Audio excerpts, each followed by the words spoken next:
What's up, everybody? Um, this is an essay from a book titled Rudolf Bahro, Critical Responses. Uh, the piece is by Hermann Weber. I'll look up if anything comes up for Hermann Weber.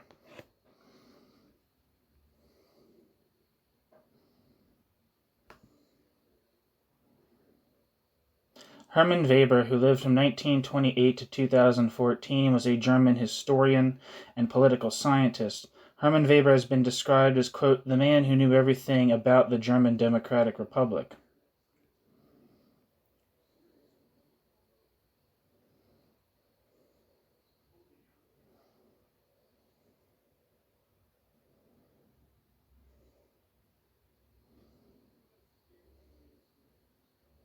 I'm looking at his thing. It says Weber identified a high point of his research career as the discovery in 1968 of the text of the original minutes of the founding Congress of the German Communist Party.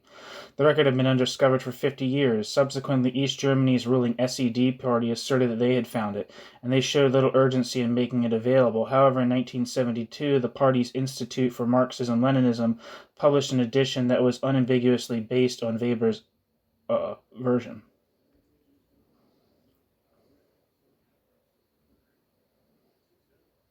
So, I should probably look up Rudolf Bahro.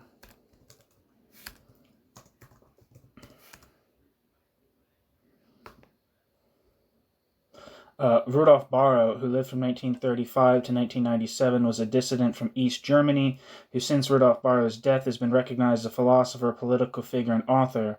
Rudolf Bahro was a leader of the West German party The Greens, but became disenchanted with the Greens' political organization, left the Greens, and explored spiritual approaches to sustainability.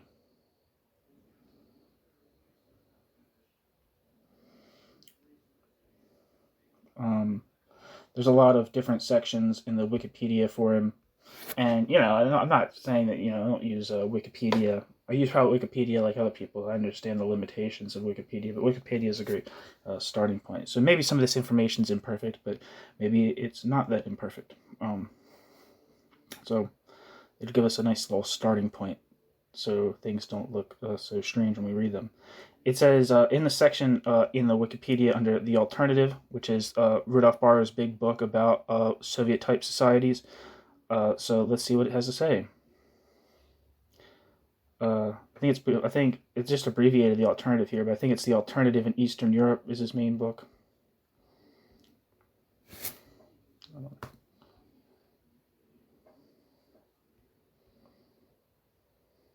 Yeah, the alternative in Eastern Europe, which was published in 1978 by Verso.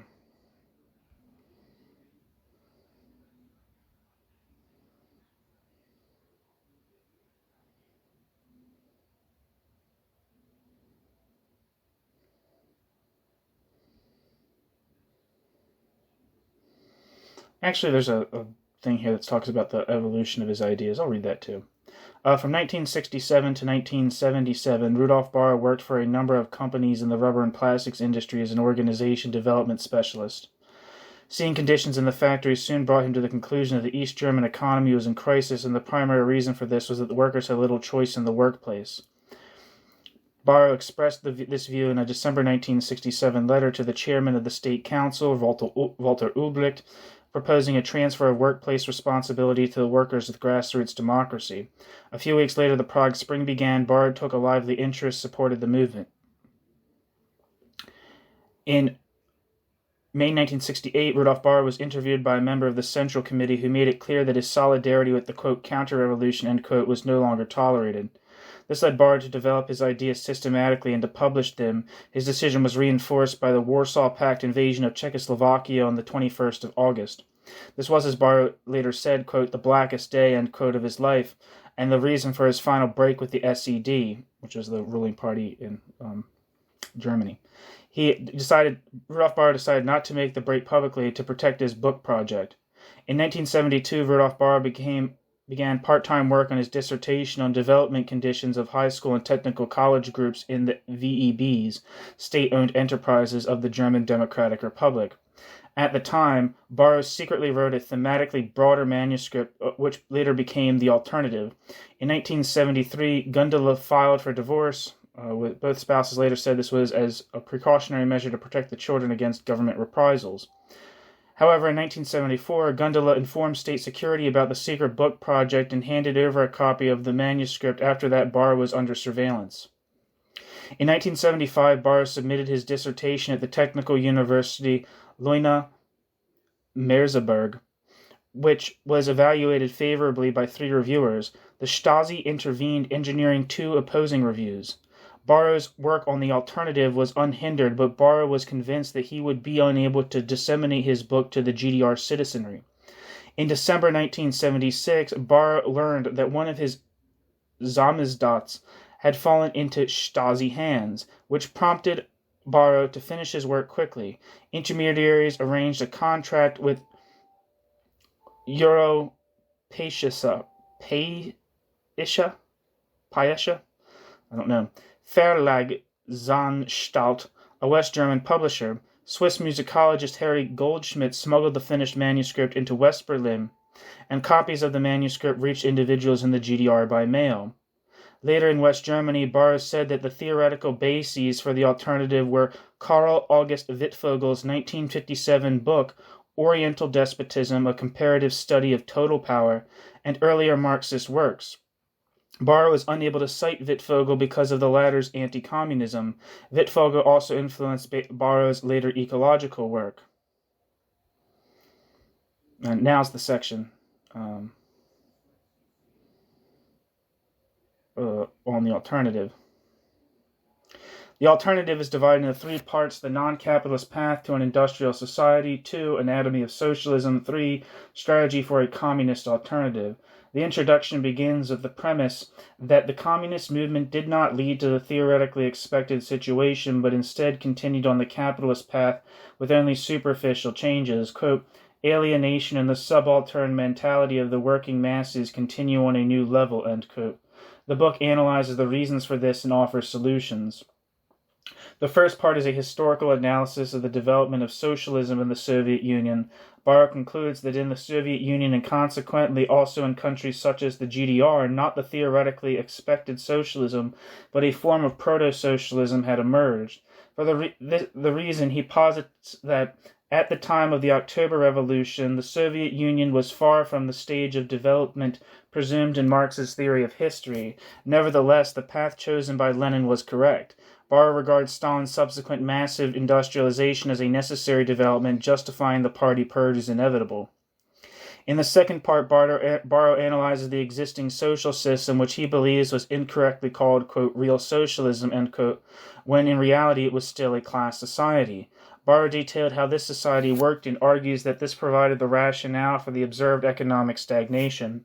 In the third part, he develops solutions, including a call for a new revolution which would transform not only the social circumstances but the people. Its intention is to overcome the subaltern mentality, quote, the form of existence and way of thinking of ordinary people, end quote. Rudolf Bahro demanded the abolition of the division of labor, and all should participate in science, art, and mental work. This is about the response to The Alternative.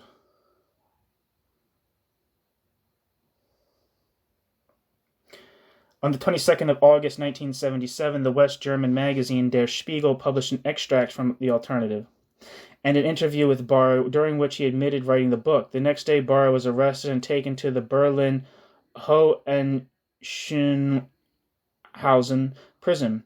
That evening, West German television stations ARD and ZDF broadcast Bahro's interview.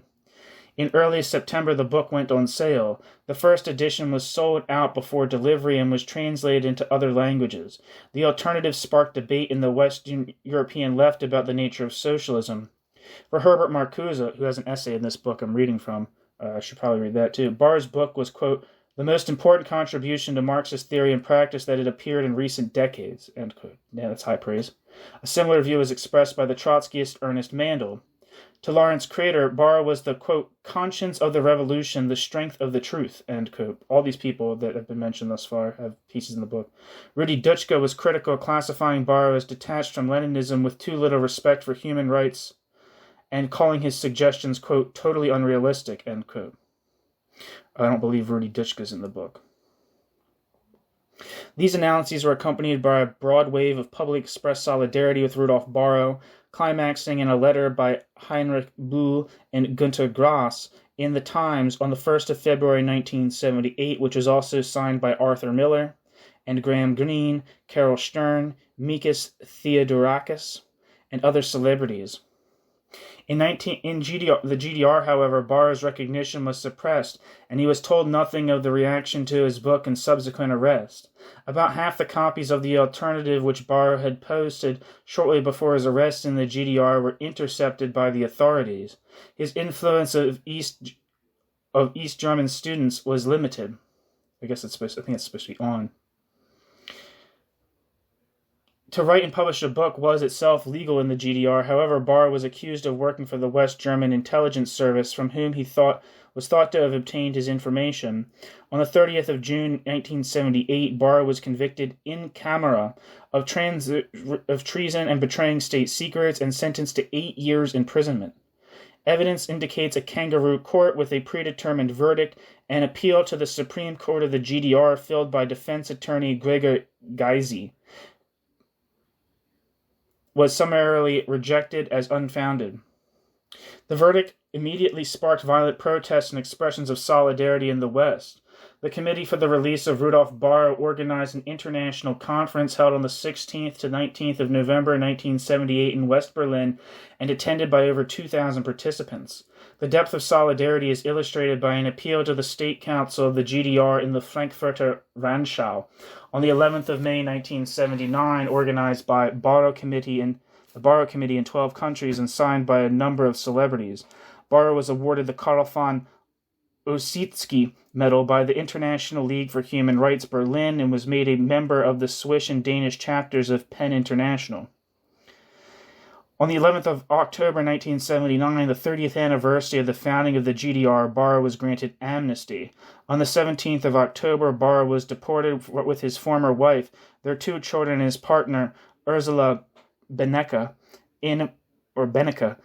to the Federal Republic of Germany in accordance with his July request. So, thank you for listening to that. I just wanted to check that out.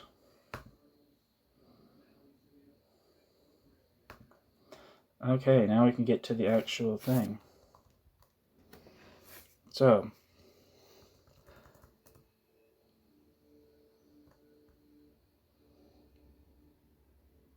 one second. Let me get to the actual piece. I was reading. All right.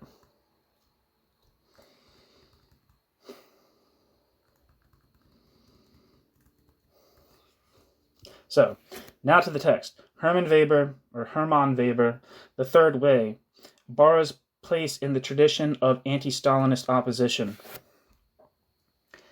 In his critique of real socialism,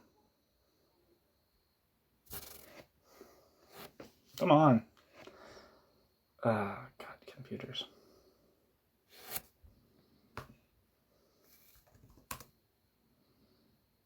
In his critique of real socialism, Rudolf Bahro can be said to have emphasized political economy, to use the categories of Marxism-Leninism as is usual in Soviet communism, whereas Robert Havemann, for example, focused on philosophy. Who Robert Havemann is.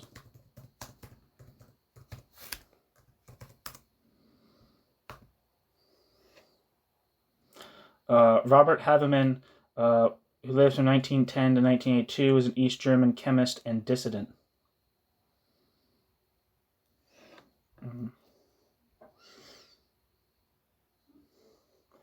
It says he was a victim of the Stasi's Zersetzung psychological warfare program.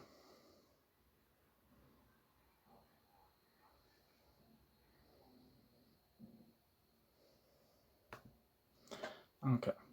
So that's Robert Havemann. Certainly Bahro's critique is comprehensive. Indeed, what is notable in Bahro's study is its universality. However, inasmuch as Bahro proceeds systematically, historical lines of development are not empirically examined or only marginally so. Thus, in Bahro's methodological approach, Bahro seems at first glance to take a position quite distinct from that of earlier members of the communist opposition. The latter sought to ascertain those factors that led to the transformation of Russia's revolutionary regime into Stalinism.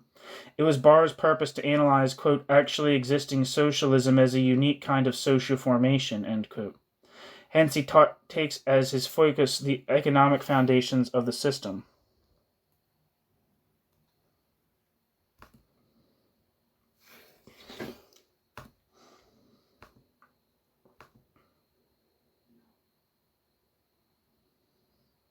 Sorry, 1 second.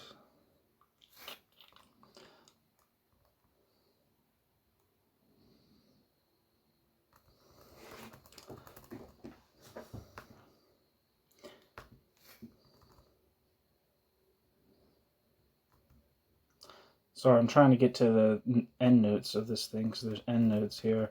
And I've realized that how to get to end notes.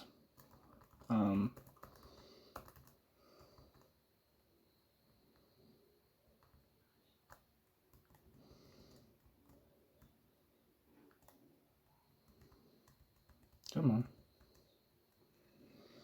Okay.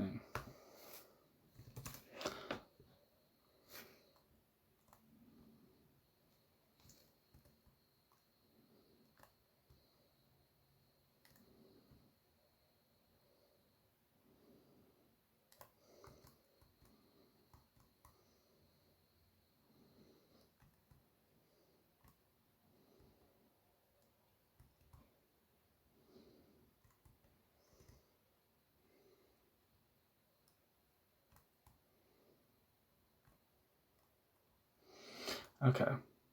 Now we're there, sorry. And the footnote, the endnote I was looking for is just a citation of Bahro's book. So, continuing. However, Bahro also wants to create political instruments for altering real socialism. Indeed, Bahro proposes to spell out the programmatic positions of a new communist league, which in his opinion is necessary. This is quite within the tradition of previous Marxist critiques in communist-governed systems. And it is no accident that Bahro not only turns immediately to the historical dimension of his critique in his book The Alternative, but also in his lectures points out the problematic of earlier communist heresy. Here, too, Rudolf Bahro is within the tradition. Quote, however, we must free ourselves from the old orthodox sectarianism. We cannot learn the way from that opposition, which at one time lost its struggle against the rise of the Stalinist despotism as its own irritation grew. In a certain phase of breaking away from the domination of the apparatus, every revolutionary communist after 1917 has felt himself to be Trotskyist. However, this position is actually historically futile.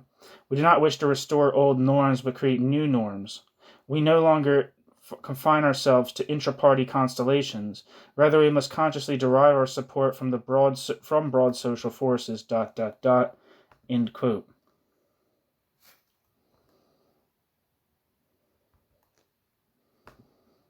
Rudolf Bahro.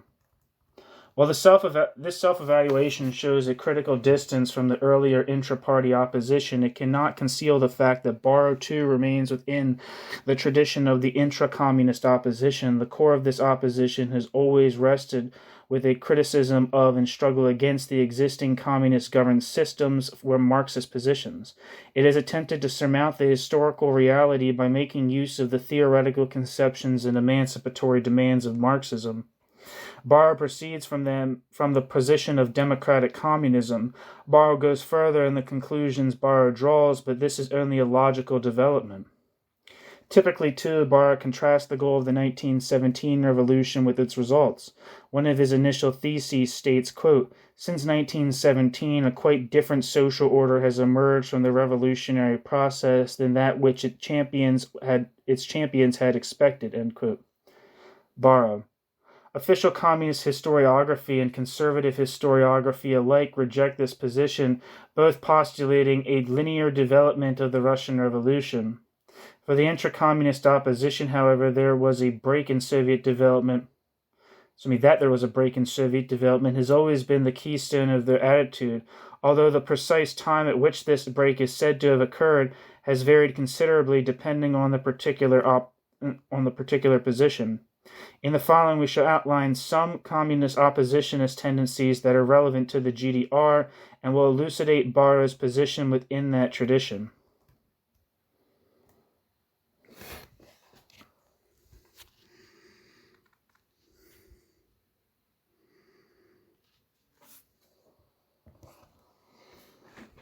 New section, Opposition in the German Democratic Republic. 20 years ago, an anonymous author called attention to the distinctions, the contradictions even within the opposition in the GDR. Even at that time, he felt that the opposition of the bourgeoisie should not be overestimated. Quote, the remainder of the bourgeoisie and the independent farmers are indeed opponents of the regime, but they possess neither political organizational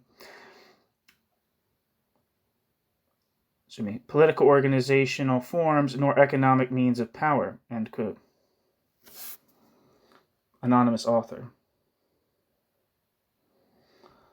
On the other hand, he saw, quote, the most active forces of opposition among the intellectuals and the workers, end quote, but stressed that these, quote, challenged the system from a left-wing platform, end quote, since this opposition, quote, proposed to realize a de-Stalinized Marxism, end quote.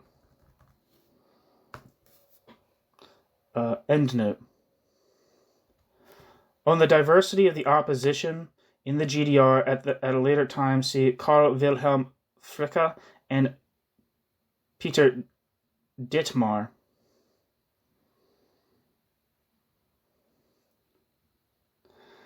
Opposition in the GDR. Yeah, that's in German. Quote, they are members of the intelligentsia, the scientists, philosophers, and writers, also some of the younger generation. They include both convinced socialists who, in their quest for a third way between East and West, have come to take up a criticism of the system, as well as convinced Christians. A third group is constituted by the core of politically conscious workers who are still under strong social democratic influences and traditions. Finally, the fourth group should not be underestimated. Decision-makers at all levels of the party and state apparatus who are in their own way, usually inconspicuously, seek to eliminate the contradictions between theory and practice in socialism, and this way come into opposition with the politics of the Socialist Unity Party, or the SED. And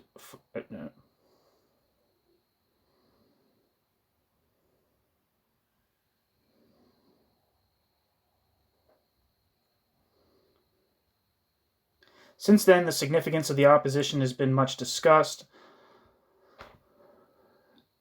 For instance, footnote, see Martin Janneke. Sorry, just a bunch of shit in German. While the classification of a bourgeois, a social democratic, and a communist opposition in the history of the GDR may simplify reality, is nonetheless usable for our context. It should be remarked that the notion that the bourgeois opposition is necessarily without any significance underestimates the influence of the example of the German Federal Republic. But what is at issue here is the ultimate objective of any opposition. Bourgeois opposition in the GDR embraces a general rejection of the social system, including the social system's forms of property. The social democratic position, with which broad circles seem to sympathize, is opposed to the political system and the ideology. It too, of course, looks to the Federal Republic, but more especially to its welfare state aspects. Footnote.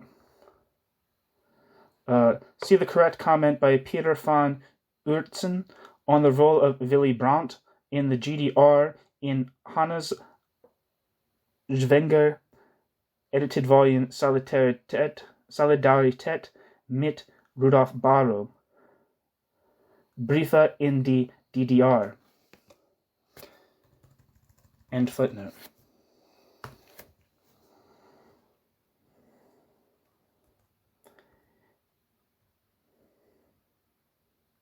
In contrast, the communist opposition in the GDR, since its emergence from the ground soil of the existing economic and social order, has aimed for democratization, i.e., above all, a change in the political system and the steering mechanisms of society and the economy. This opposition saw itself as anti-Stalinist, not anti-communist, and thus continued the line of the anti-Stalinists in the world communist movement of the 20s and 30s. We cannot here retrace the path taken by communist opponents of Stalin. We shall merely refer to Robert Vincent Daniels, The Conscience of the Revolution, Communist Opposition in the Soviet Union. See also Ulf Folter, Die Linke Opposition in der Soviet Union, 1923 to 28. End footnote. Let us but note that even during the period of Leninism, there was a communist opposition, the workers' opposition, and the democratic centralists in Russia. I have pieces by Daniels and pieces on the workers' opposition, and some pieces by the workers' opposition on this channel. Left radicalism in Germany and Holland, I'm sure that's referring to the Council Communists. Yeah,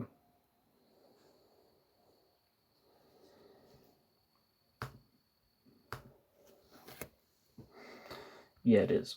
And with the emergence of Stalinism came an opposition that saw itself as Leninist and for the first time put forth the thesis that Russian praxis was departing from the objectives of the October Revolution. Accordingly, this opposition contrasted the realities in Russia with the theory of Marxism and Leninism as a contrary conception. The reproach that the new bureaucracy had abandoned communist principles and betrayed the revolution was first voiced in 1923 by Trotskyist and left opposition in International Communism.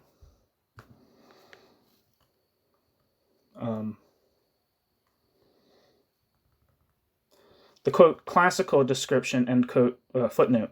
The quote classical description, end quote, is Leon Trotsky's The Revolution Betrayed, but see also the later outlines of the former right-wing communist Paul Froelich. I have a piece about Paul Froelich's description of the USSR by Marcel van der Linden on this channel. End footnote. After Stalin's left turn in 1928, a right opposition developed as well, whose criticism was, of course, more moderate. The anti-Stalinist opposition emerged from the political situation of the time, and as a consequence was, of course, divided into several tendencies. Initially, the points of difference were almost always only of a tactical nature. The struggle of the left communists against right communists stood in the forefront of the disputes within communism, and for this reason the apparatus was able to split the anti-Stalinist forces, play them off against one another, and drive them out of the movement. Even after the anti-Stalinist opposition had assumed definite contours at the beginning of the 1930s, its evaluation of Stalinism varied considerably, extending from criticism of Russian hegemony in the Comintern, its methods of control and Stalin's mistakes, right-wing, through the thesis of a degenerated worker state and the domination of the bureaucracy, Trotskyist, down finally to an objection to the, quote, rule of the kulaks, end quote, and to, quote, red imperialism, end quote, the ultra-left, Karl Korsch, etc.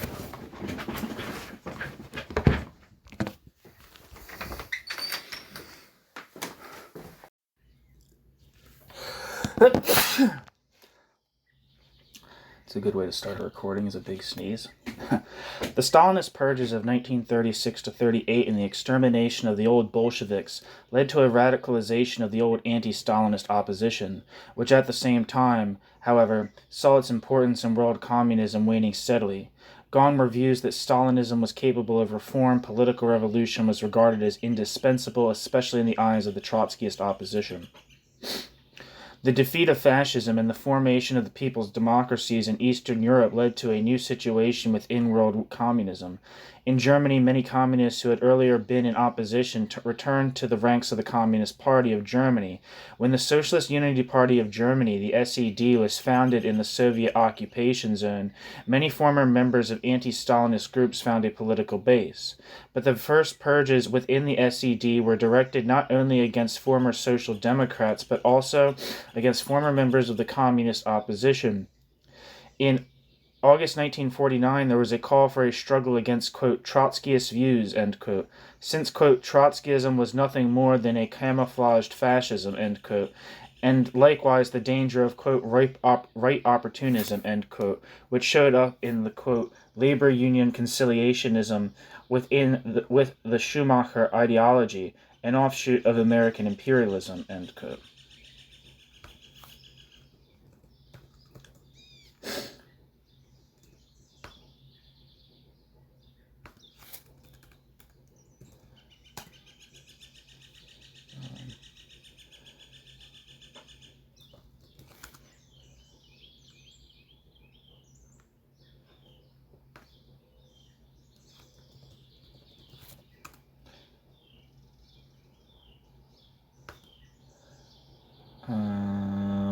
It looks like this is in reference to, I don't know, this maybe?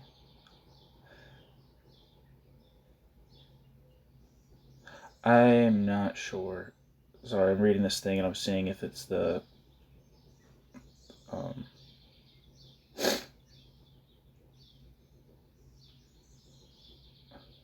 trying to see if Schumacher was this is the right person. I don't know. There's an E.F. Schumacher that looks like it might be who it's being referred to. Alright.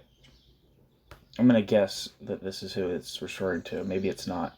Ernst Friedrich Schumacher, who lived from 1911 to September 1977, was a German-British statistician and economist who is best known for his proposals for human-scale, decentralized and appropriate technologies. He served as chief economic advisor to the British National Coal Board from the 1950 to 1970 and founded the Intermediate Technology Development Group, now known as Practical Action, in 1966.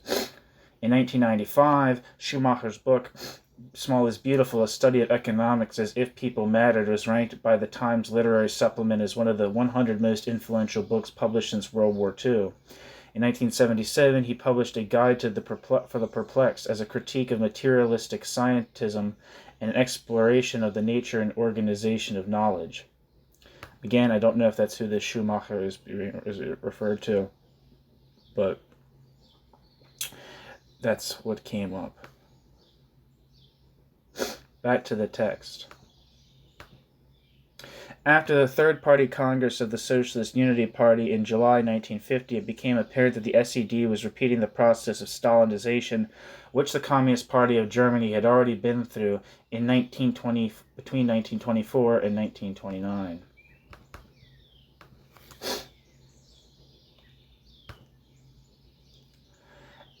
After 1947, as today, the SED leadership carried on the struggle against the communist opposition with coercive state measures rather than ideological means. Earlier right-wing communist opposition, the KPO, active as the Workers' Politics Group after 1945, had initially had functions within the SED.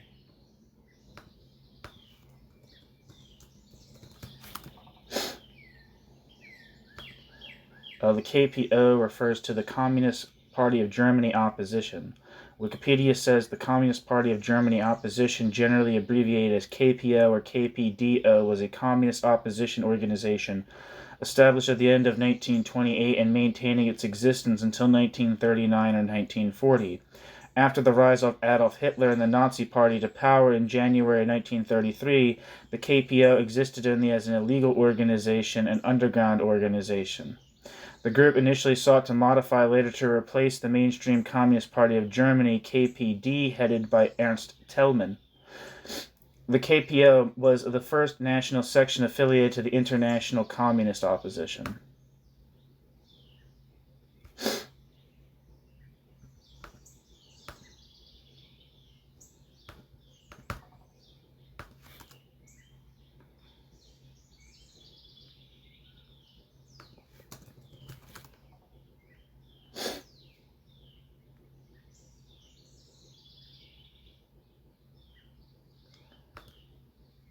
Okay.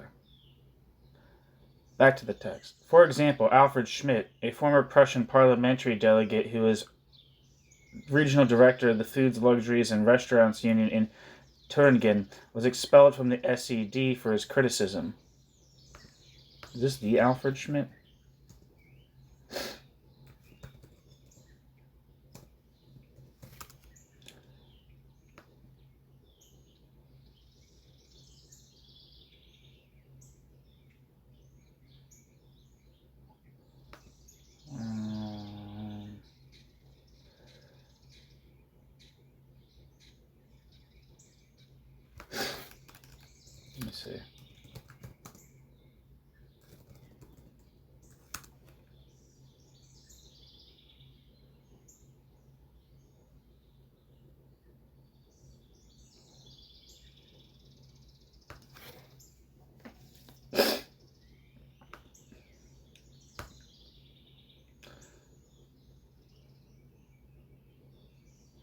It doesn't look like it's the same Alfred Schmidt, no. Alfred Schmidt, a former Prussian parliamentary delegate who was regional director of the Foods, Luxuries, and Restaurants Union in Thuringen, was expelled from the SED for his criticism. In 1948, a Soviet court condemned him to death, but later the sentence was changed to 25 years in prison. Other right-wing communists were forced to flee to the Federal Republic. Known former right-wing communists were attacked increasingly bitterly as enemies of the party and the people. The early KPO leader, Bahro,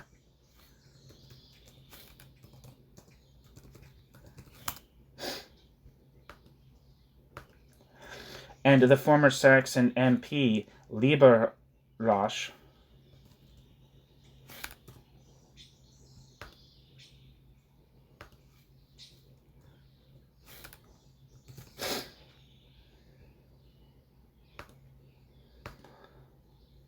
were expelled from the SED in 1951 and not rehabilitated until the period of de-Stalinization.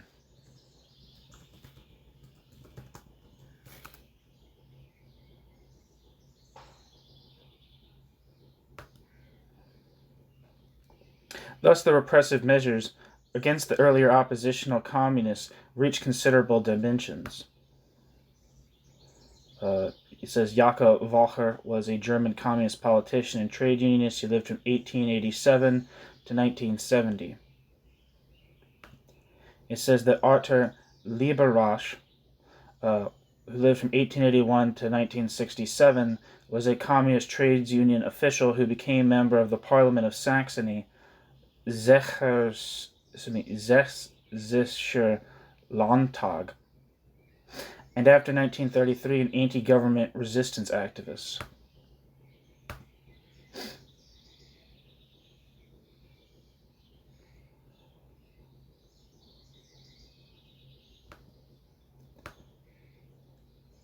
After Tito's break, the National Communist,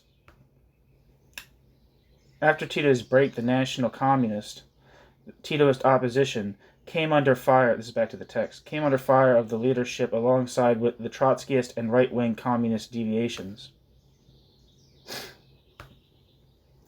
As was customary with all Stalinist purges, many functionaries who had been faithful to the line found themselves tossed in together with actual oppositional elements. But again, we are unable to investigate these purges here.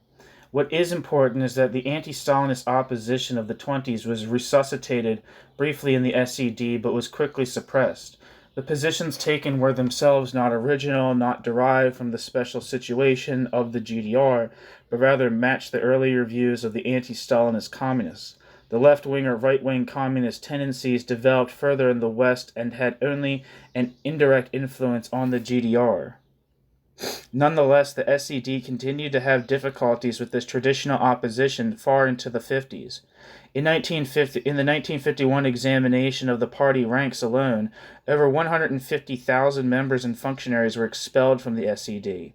It further became evident that the deviations extended into the top levels of leadership. As a Stalinist party, the SED tolerated no opposition in its ranks, to say nothing of the formation of factions. However, since the party had by that time assumed a position of political monopoly, and hence was the only political forum, the contradictions within the society were reflected in it. This dissatisfaction of broad circles of the party, at that time there were about 600,000 workers in the SED, provided the basis for the oppositional currents. The three crises of leadership in 1949, 1953, and 1957 reflected the situation within the party.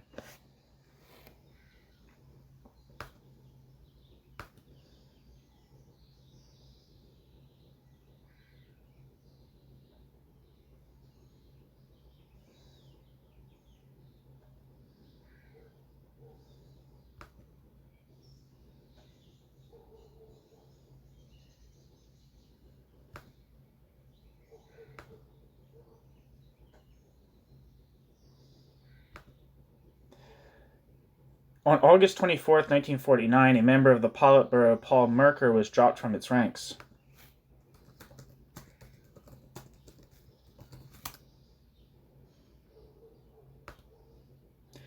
Leo Bauer, Lex Enda, and Willy Kreichmeyer, and other functionaries were expelled.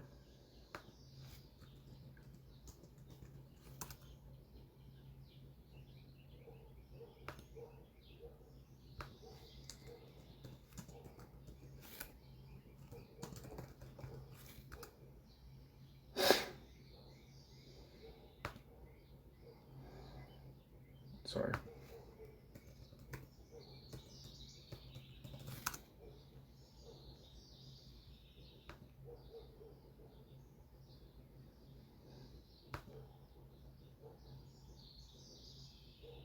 So, Paul Merker was an activist member of Germany's Communist Party, Kommunistische Partei Deutschlands, who later became a politician and top official of East Germany's ruling SED, Socialist Unity Party of Germany, Sozialistische Einheitspartei Deutschlands. Paul Merker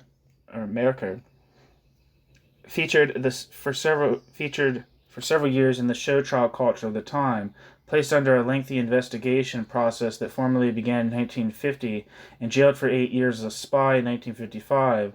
Released less than a year later, Paul Merker appeared as a reluctant witness against his friend Walter Janka at a show trial in 1950.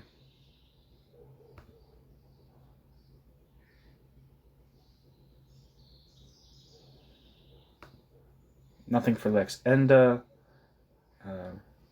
It says Leo Bauer was a German political activist who lived from 1912 to 1972 and journalist originally from Galicia. For reasons of faith and politics, he spent the 12 Nazi years in exile. For reasons of race and politics, he spent 12 Nazi years in exile. The eventual period included more than 1 year locked up by the authorities in Switzerland, where grounds for his conviction included, quote, damaging Swiss neutrality, end quote. Verletzung der Neutralität. After 1945, Leo Bauer remained politically engaged. In 1953, Leo Bauer was deported by a military court in East Germany to the Soviet Union for execution. In the event, his sentence was commuted to a 25-year stretch in a Siberian labor camp. Then, in October 1955, Leo Bauer was released to West Germany in the context of a general agreement between the governments in Bonn and Moscow for the return of surviving German prisoners of war. Leo Bauer later became a specialist advisor to Chancellor Brandt on East-West German relations, Ostpolitik. And Willy Kreichmeyer, who lived from 1894 to circa 1950, was a German laborer and a communist. From 1941, Kreichmeyer and his wife, Martha Kreichmeyer, were close assistants of Noel Field, who supported German anti-Nazi refugees in France and Switzerland. Willy Kreichmeyer died in East German detention as a victim of the Noel Field show trials, which had the function to replace Communist Party officials with others more aligned with Moscow.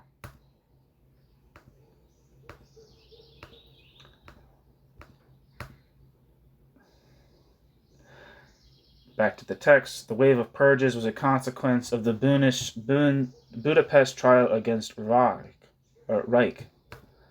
R-A-J-K. I don't know if that's how you say that.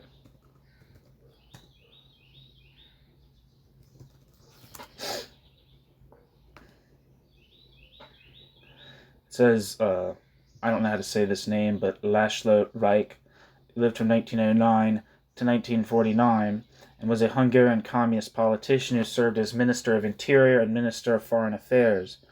He was an important organizer of the Hungarian Communist Power, for example, organizing the State Protection Authority, but he eventually fell victim to Matthias Rákosi's show trials. End footnote. Or not end footnote, back to the text. All of the wave of purges was a consequence of the Budapest trial against Reich. All the functionaries were accused of contacts with Noel H. Field.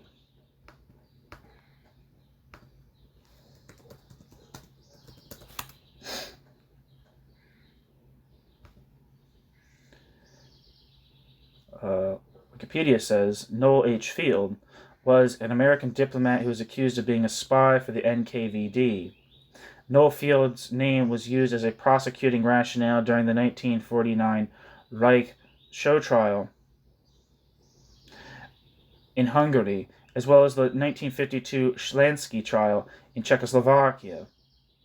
Much controversy surrounds the Noel Field story.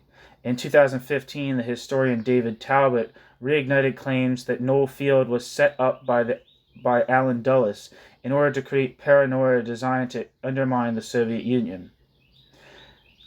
During World War II, Noel Field worked in France and Switzerland to support Jewish and anti-fascist refugees.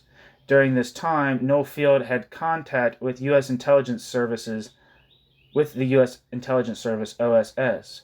Arrested in Prague in 1949 by the Czechoslovak secret police, handed over to the Hungarian secret police, and subsequently imprisoned in Germany, Noel Field served as the pretext for show trials of communist functionaries in Czechoslovakia, East Germany, and Hungary, where it was claimed that he had served as their American spy master. The purpose of the show trials was to replace indigenous Communist Party members with others more aligned with Moscow. After his release in 1954, he stayed in Budapest. Back to the text. The purge was aimed at old communists who had worked independently in Western immigration and were seen as potential opponents. Leo Bauer and Willy Kreikemeyer were immediately arrested. Kreikemeyer died, and most of the other accused were arrested in 1952. The purge was an attempt by the Ulbricht leadership to carry out a show trial in Germany and to intimidate and nip in the bud any opposition.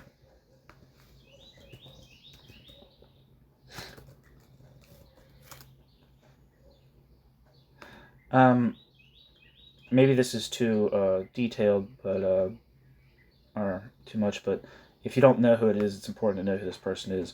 Walter Ulbricht, who lived from 1893 to 1973, was a German communist politician. Ulbricht played a leading role in the creation of the Weimar-era Communist Party of Germany and later in the early development and establishment of the German Democratic Republic as the first secretary of the Socialist Unity Party from 1950 to 1971. Ulbricht was the chief decision-maker in East Germany. From President Wilhelm Pieck's death in 1860 on, Ulbricht was also the East German head of state until his own death in 1973. As a leader of a significant communist satellite, Ulbricht had a degree of bargaining power with the Kremlin that he used effectively. For example, he demanded the building of the Berlin Wall in 1961 when the Kremlin was reluctant. Ulbricht began his political life during the German Empire when he joined the First Social Democratic Party of Germany in 1912, later joining the anti-World War I Independent Social Democratic Party USPD in 1917. The following year, he deserted the Imperial German Army and took part in the German Revolution of 1918. Ulbricht joined the Communist Party of Germany in 1920 and became a leading party functionary, serving in the Central Committee from 1923 onward. After the Nazi takeover in 1933 and the Nazi-led investigation into Ulbricht's role in ordering the 1931 murder of police captains Paul Anlauf and Franz Lenk, Ulbricht lived in Paris and Prague from 1933 to 1937 and in the Soviet Union from 1937 to 1945. After the end of World War II, Ulbricht reorganized the German Communist Party in the Soviet occupation zone along Stalinist lines. He played a key role in the forcible merger of the KPD and SPD into the Socialist Unity Party of Germany in 1946. Ulbricht became the first secretary of the SED and effective leader of the recently established East Germany in 1950. The Soviet Army occupation force violently suppressed the uprising of 1953 in East Germany on the 17th of June 1953, while Ulbricht hid in the Soviet Army headquarters in Berlin-Karlshorst. East Germany joined the Soviet-controlled Warsaw Pact upon its founding in 1955. Ulbricht presided over the total suppression of civil and political rights in the East German state, which functioned as a communist-ruled dictatorship from its founding in 1949 onward. The nationalization of East German industry under Ulbricht failed to raise the standard of living to a level comparable to that of West Germany. The result was massive emigration, with hundreds of thousands of people fleeing the country to the West every year, hundreds of thousands of people fleeing the country to the West every year in the 1950s, when Soviet Premier Nikita Khrushchev gave permission for a wall to stop the outflow in Berlin. Ulbricht had the Berlin Wall built in 1961, which triggered a diplomatic crisis but succeeded in curtailing emigration. The failures of Ulbricht's new economic system and new system of socialism from 1963 to 1970 led to the forcible retirement for, quote, to Ulbricht's forcible retirement for, quote, health reasons, end quote, and replacement as first secretary in 1971 by Erich Honecker with Soviet approval. Ulbricht suffered a stroke and died in 1973.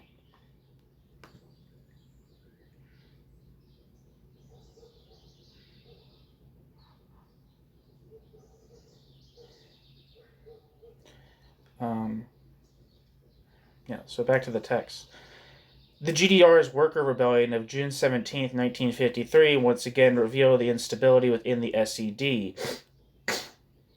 Not a few members and even functionaries were on the side of the workers and against the regime of June 17, 1953. Once again, conflicts emerged within the top-level leadership. At the 15th meeting of the Central Committee in July 1953, Wilhelm Seisser and Rudolf Herrnstadt were expelled from the Politburo and the Central Committee.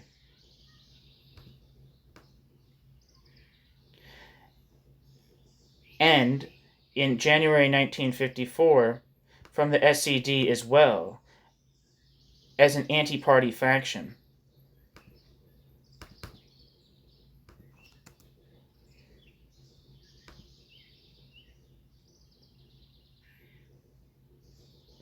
Wilhelm Seisser, who lived from 1893 to 1958, was a German communist politician and statesman who served as the founder and first minister of state security of the German Democratic Republic, 1950 to 1953.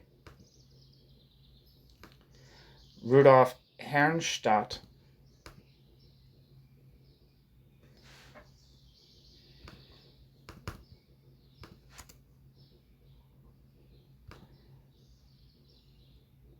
who lived from 1903 to 1966, was a German journalist and communist politician, most notable for his anti-fascist activity as an exile from the Nazi German regime in the Soviet Union during the war, and as a journalist in East Germany until his death, where Rudolf Herrnstadt and Wilhelm Seisser represented the anti-Ulbricht wing of the Socialist Unity Party, SED, in the 1950s.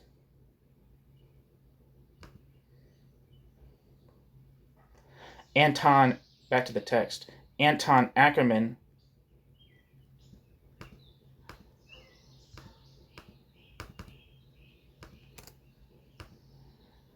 Hans Jendretsky,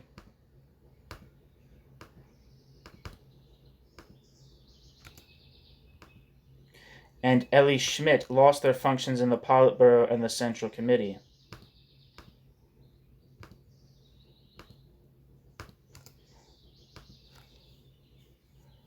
Anton Ackermann, who lived from 1905 to 1973, was an East German politician. In 1953, he briefly served as Minister of Foreign Affairs.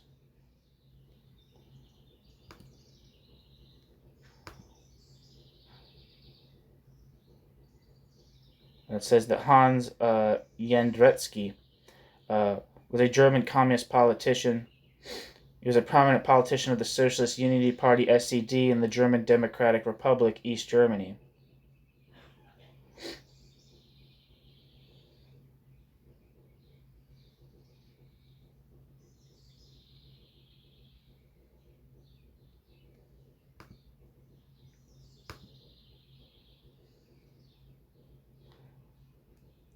Elly Schmidt, who lived from 1908 to 1980, was a German communist political activist with links to Moscow, where as a young woman she spent most of the war years. Elly Schmidt returned in 1945 to what later in 1949 became the German Democratic Republic, East Germany, where she pursued a successful political career till her fall from grace that came as part of a wider clear-out of comrades critical of national leadership in the aftermath of the 1953 uprising. Ellie Schmidt was formally rehabilitated on the 29th of July, 1956, but never returned to mainstream politics. In 1948, Ellie Schmidt became the first head of the Democratic Women's League, Demokratischer Frauenbund Deutschlands, one of the several government-backed mass organizations, including the highly centralized power structure then being developed in the country. Between 1950 and 1954, she was a member of the Central Committee of the ruling Socialist Unity Party, Sozialistische Einheitspartei Deutschlands. But within the Central Committee, she never progressed beyond the candidates list for Politburo membership. Back to the text. In January 1954, Franz Dahlem, Ulbricht's strongest opponent, was removed from the ranks of party officials.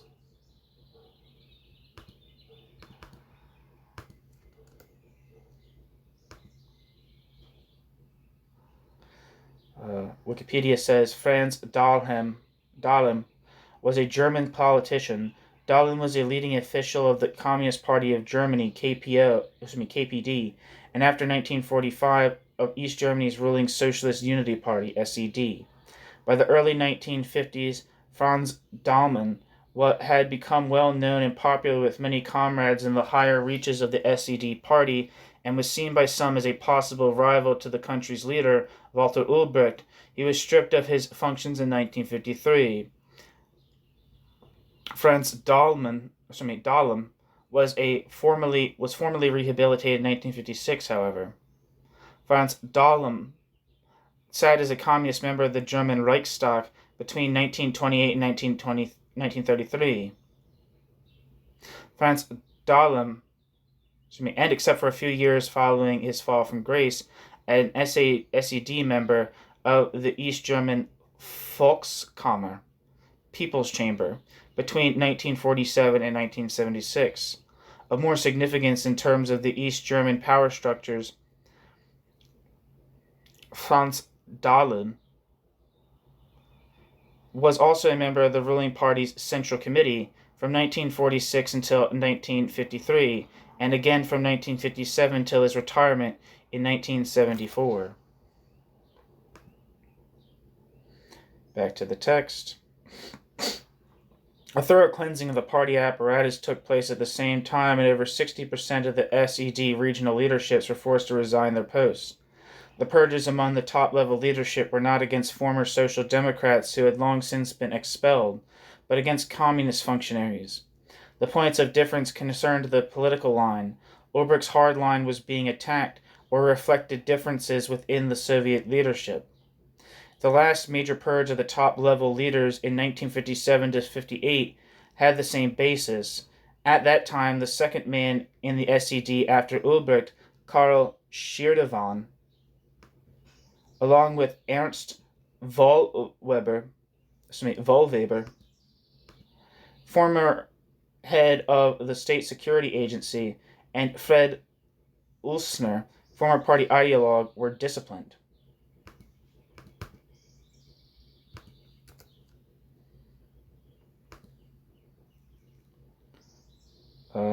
Kurt Schirdewan was a German communist activist who after World War II became a top East German politician. During the mid-1950s, Karl Schirdewan was seen as a potential successor to Walter Ulbricht, but fell out of favor in 1958. Ulbricht continued to lead the government until 1971, while 1958 was the year in which Schirdewan was thrown out of the Politburo and placed in charge of the National Archives in Potsdam, a position from which he retired in 1964 or 1965.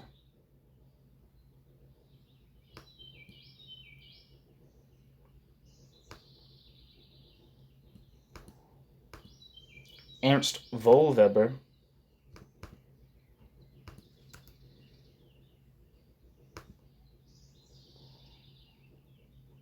lived from 1898 to 1967, was a German politician who was State Secretary of State Security from 1953 to 1955, and Minister of State Security of East Germany from 1955 to 1957.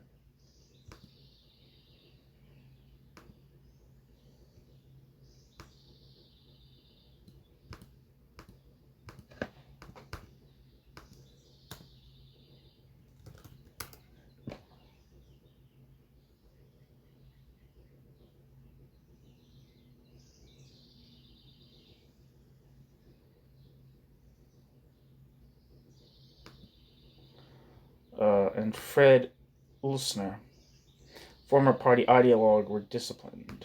Let's see, Fred Ulsner.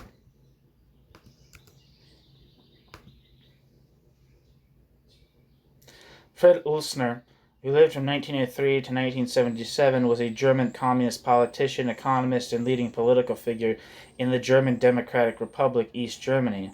Ulsner became a member of the Socialist Unity Party of Germany's Politburo in 1950. Ulsner fell out of favor over the so-called Scherdevan affair in 1958, however, and was excluded from the Politburo. Tensions had arisen at the top of the government over the extent to which the country should be willing to respond positively to pressure from Moscow for a measure of de-Stalinization. Ulsner was able to argue from an economic and political perspective in favor of a cautious easing of restrictions. After a period of a year or so during which it might have been thought that the East German leader, Walter Ulbricht, was open to suggestions, the political downfall of Kurt Scherdevan, Fred Ulsner, and one or two others was seen as a sign that traditionalist economic hardliners would remain in control. In September 1959, Ulsner published his self-criticism on account of his, quote, opportunism and political blindness, end quote, during the years 1956-57. Back to the text. The leadership crises were not only the expression of the contradictions within the system at the time, they also aroused hopes of changes in policy. The hierarchical organization of the party and state were such that changes in general could only take place if changes took place in the leadership as well, as later developments in Czechoslovakia showed. Thus, reform notions of oppositional members within the party during the early 50s corresponded with deviations within the top-level leadership.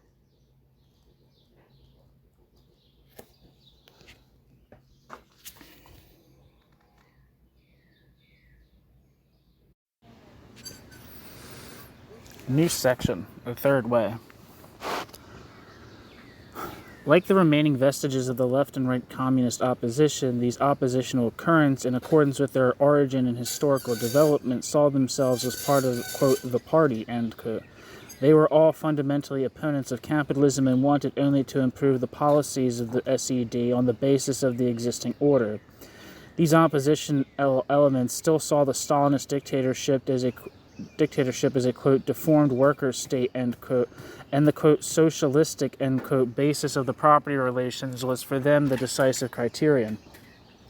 As an independent communist opposition grew in the GDR as in other socialist countries, a more clear-cut and fundamental delimitation from Stalinism ensued. The notion of a third way was directed equally against Western capitalism and the Eastern Stalinist dictatorship. The notion of a third way was premised on the one hand on a spread of theoretical Marxism, and on the other hand a dissatisfaction with the purportedly, quote, Marxist, end quote, realities of the GDR. One second.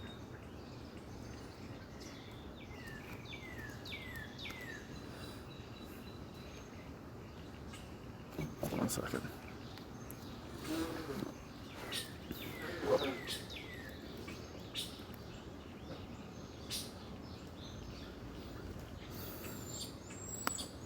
Okay. Footnote.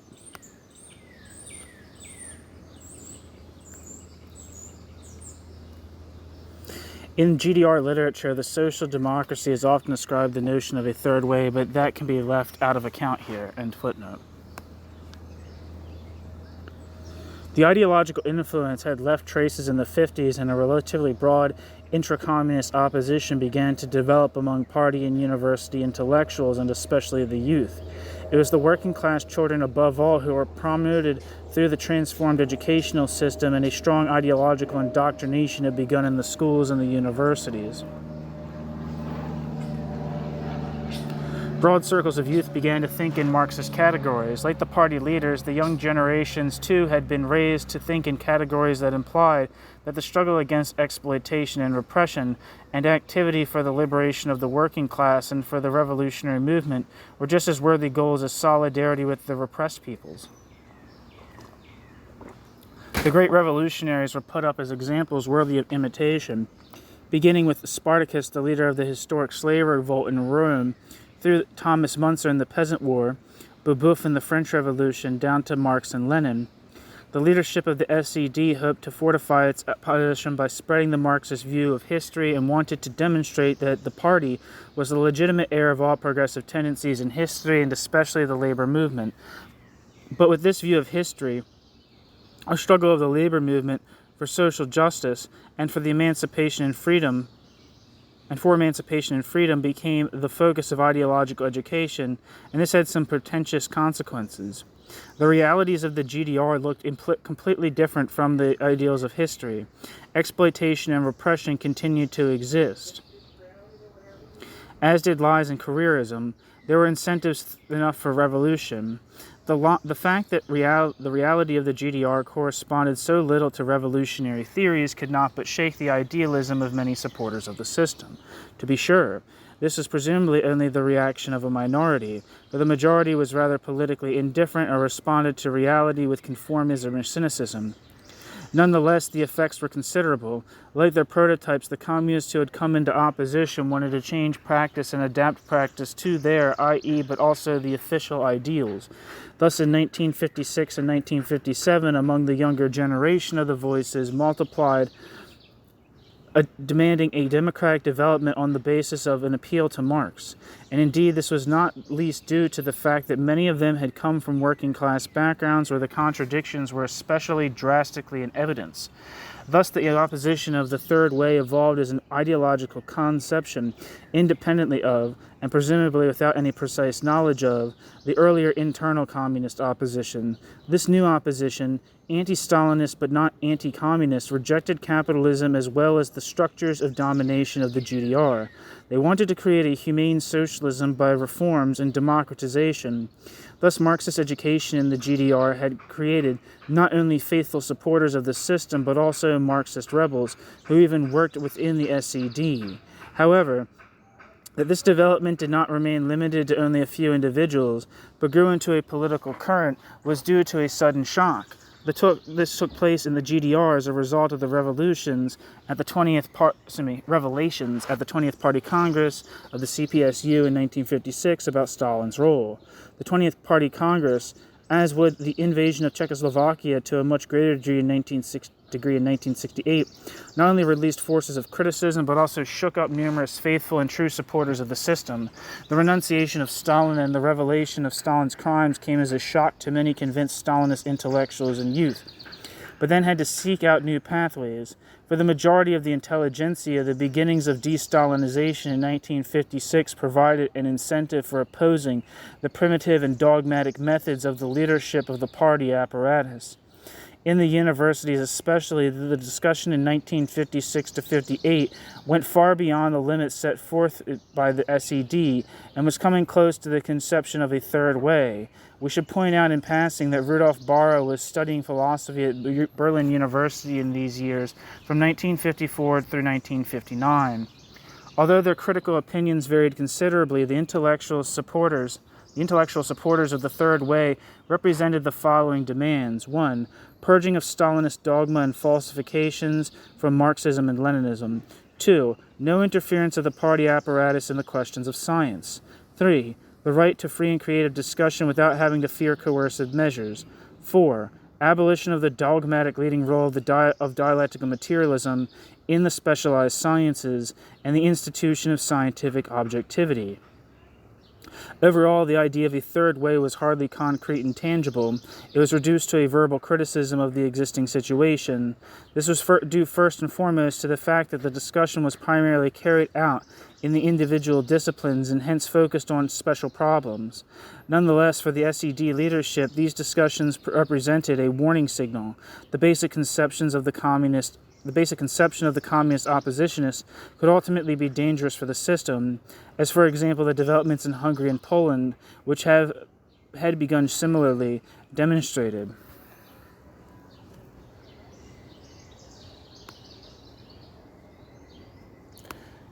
In 1956, Robert Havelman started off a discussion in philosophy when he called for an abolition of the Stalinist thesis that the dialectic approach was the measure of questions of natural science research.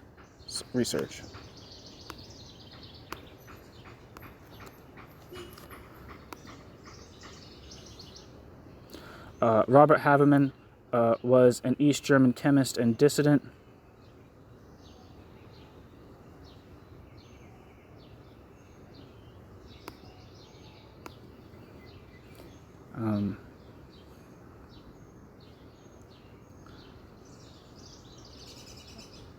Martin Strauss, back to the text, Martin Strauss even criticized Lenin's materialism and imperial criticism.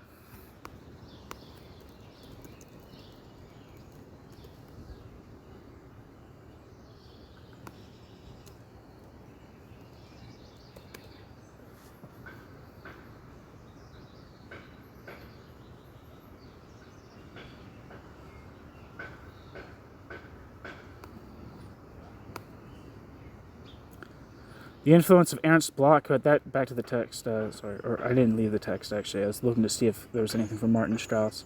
The influence of Ernst Bloch, who at that time taught in Leipzig, was even greater. Ernst Bloch's students drew political conclusions from his teaching. Richard Lorenz, who later fled to avoid arrest, demanded, quote, "The cult of personality must be seen as a social phenomenon, and the alien structures to which it has given rise within socialism must be investigated concretely," end quote. Richard Lorenz. Footnote. Gerhard Zverens was also able to flee, but Günther Zem was arrested. On the DTOC, Jenica, Der Dritte Weg and Flicker warten auf Gerechtigkeit.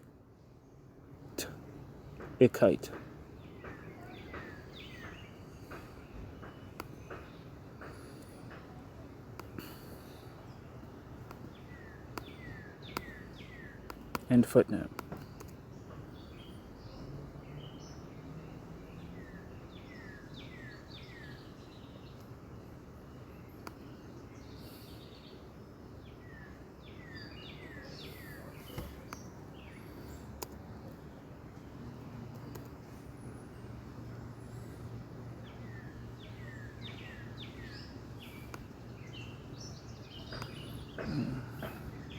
Not saying anything for Richard Lorenz. Anyway, back to the text. The discussion soon extended from philosophy into other sciences, and economists, literary critics, jurists, and historians took up a more or less oppositional position. Footnote. We need only point out the economists Fritz Behrens, Arna Benari, and Günter Comey, literary experts such as Hans Meyer and Alfred Kantorowicz, jurists such as Karl Biniger and Hermann Klenner. For details, see Jenica, as well as Melvin Krohn.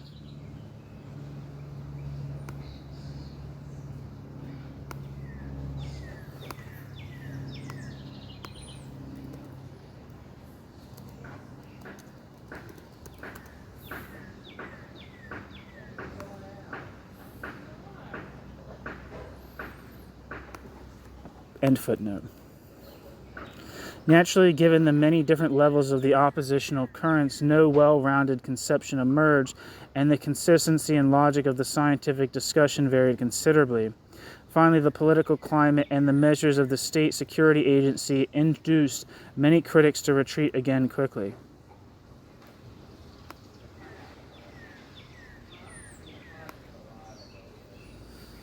New section, the Harek group.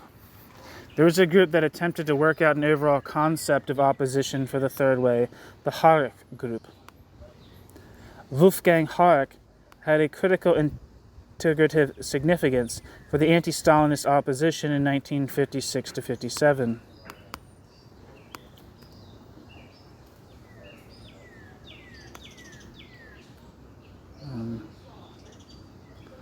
Wikipedia says Wolfgang Harek, who lived from 1923 to 1995, was a philosopher and journalist in East Germany, a deserter from the German army in World War II and a member of the Socialist Unity Party of Germany.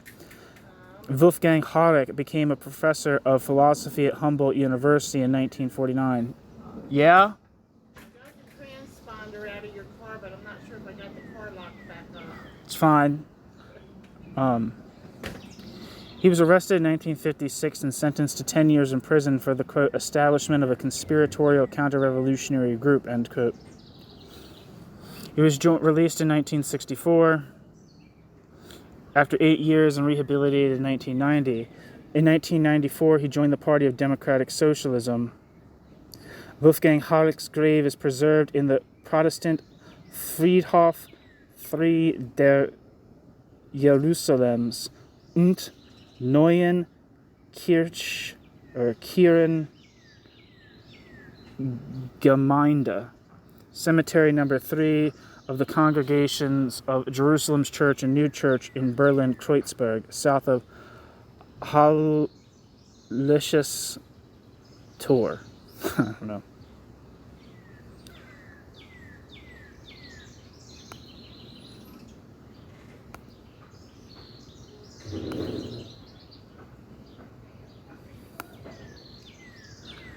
Born in 1920, back to the text, born in 1920, Wolfgang Harek had been in the communist movement since 1945 and had an important function in the party intelligentsia as a professor of philosophy, editor-in-chief of the Deutsche Zeitschrift für Philosophie, and reader for the Aufbau publishing house. Further, he was a leading SED ideologue after extensive discussion in the Aufbau publishing house.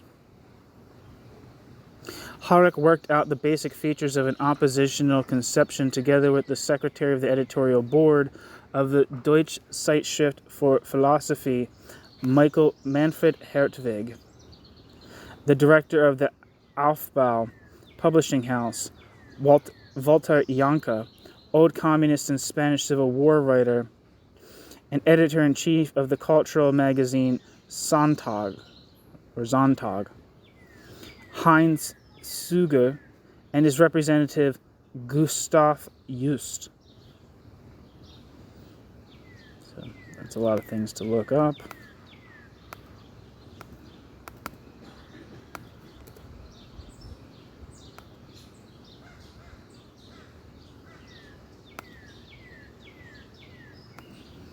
According to the German Wikipedia, the Deutsche Zeitschrift für Philosophie is an international journal for philosophical research published every 2 months by De Gruyter. It is intended to promote discussion between different philosophical schools and the pursuit of new concepts. The publication language is German, with an English summary. It was founded in 1953 by Ernst Bloch and Wolfgang Harek, among others, and was published during the GDR era by Akademie Verlag in East Berlin.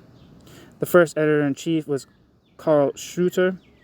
In addition to Harek, Bloch, and Schröter, the authors include Erhard Ulbricht, Wolfgang Eichhorn, Herbert Hertz, Georg Klaus, Alfred Kosing, Günter Gruber, Georg Lukács, Hermann Ley, Hans-Peter Kruger, Georg Mende, Hans-Christoph Rau, Martin Roba, Peter Rubin, Hermann Scheller, Gottfried Stieler, Hugo Thelarda,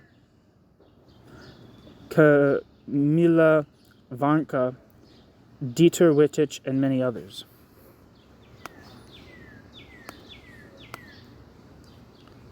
Where am I?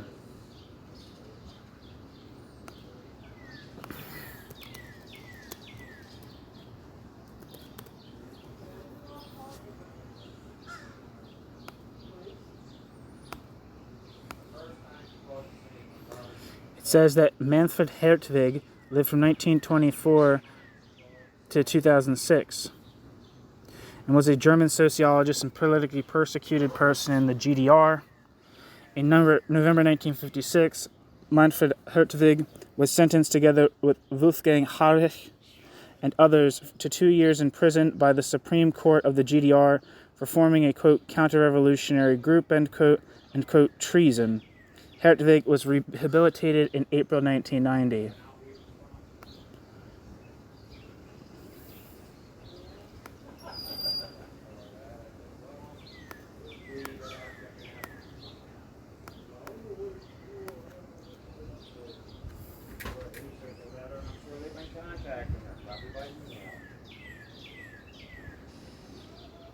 So you don't want to go, Tom? We're not going in the fort itself. We're just going through the great. No, I'm good. I got stuff to do. Thank you, though.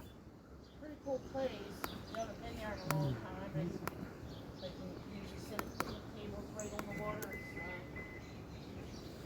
Might be a good place for you and your friends to meet one day. Walter Janka lived from 1914 to 1994 in Kleinmachnow.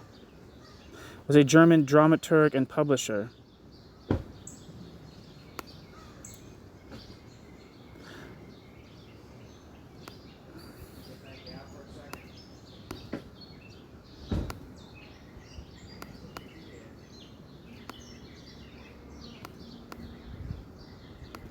Everybody go to the bathroom before we leave. Huh? All right, make sure you don't poop. I thought, yeah, we're going to be like outside.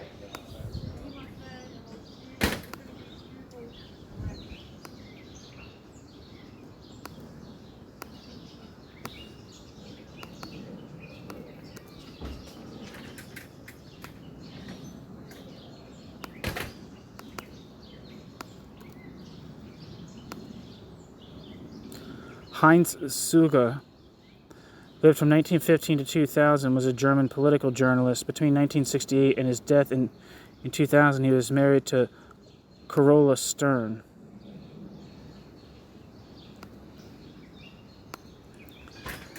And Gustav Just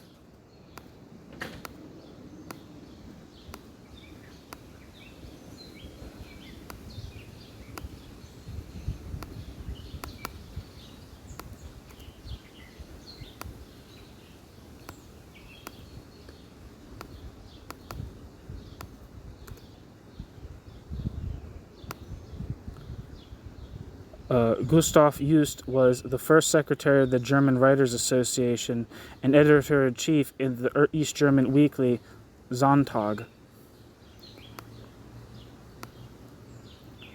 Back to the text. It later became the platform of the group. The economic analysis was provided by Bernhard Steinberger, member of the Academy of Sciences, who from 1949 to 1955 had been imprisoned in the USSR, presumably on suspicion of espionage. However, he had been rehabilitated in July 1956 and fully admitted into the ranks of the SED.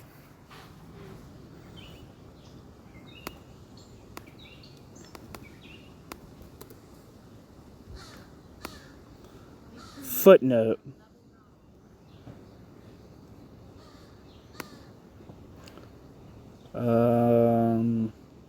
No footnote. Never mind. The group, with which Richard Wolf of Berlin Radio would also be convicted, attempted to make contact with prominent opponents of Ulbricht such as Franz Dahlem and communist leaders such as Paul Vandal and Fred Ulsner.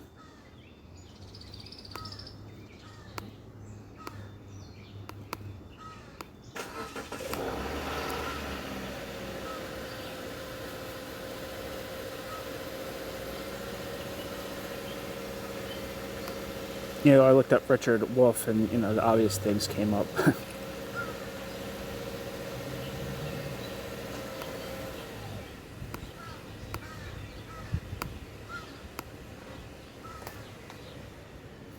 Paul Vandal and Fred Utzler. They also established connections to the former Politburo member Paul Melcher.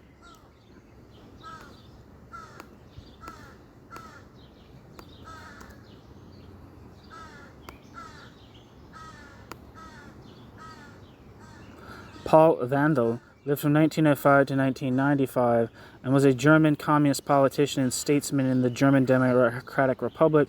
He served as the first Minister of People's Education.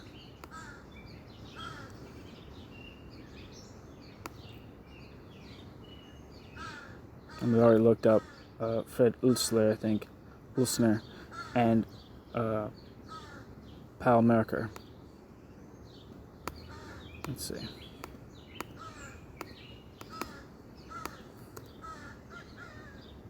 Yes.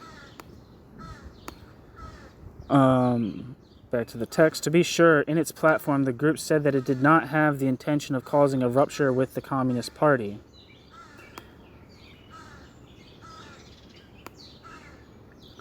But it did consider forming a League of Communists or even an organized SED opposition. Footnote. The platform of the Harek group is printed in SBZ Archive number 56. Günther Hillmann edited volume Selbstkritik der Kommunismus, Texte der Opposition. And Weber, Der Deutsche Kommunismus. The following quotations are taken from these sources. And the next footnote says, see excerpts from the judgments against the, quote, enemy of the state, Harek group, end quote.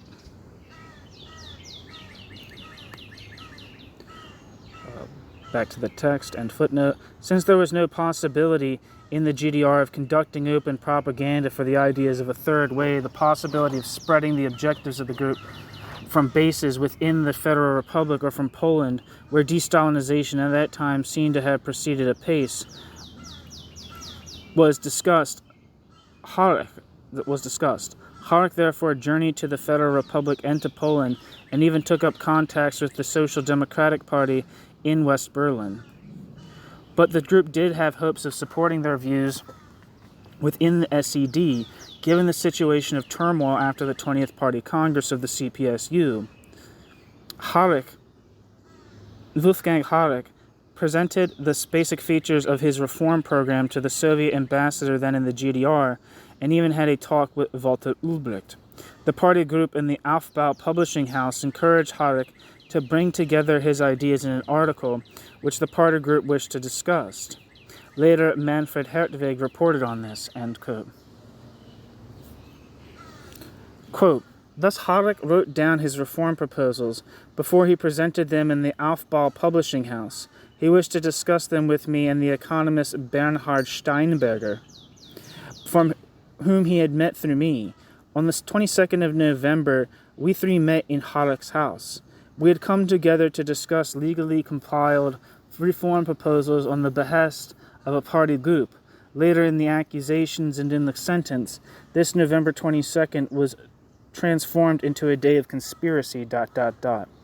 What were the main thoughts we discussed? We felt the following problems were in need of immediate solution. Dismissal of those members of the party leadership and state apparatus who were mainly responsible for the consistent importation of the Stalinist line into the GDR. Creation of internal party democracy. Transformation of the Volkskammer into a democratic parliament.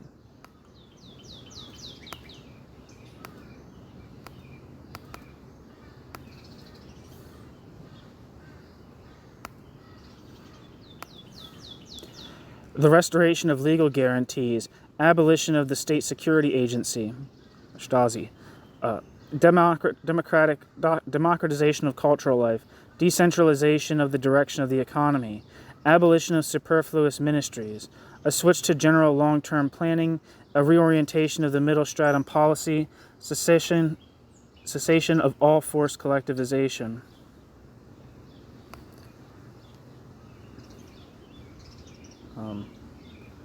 The Volkskammer, or the People's Chamber, was the supreme power organ of the German Democratic Republic. It was the only branch of government in the state, and per the principle of unified power, all state organs were subservient to it.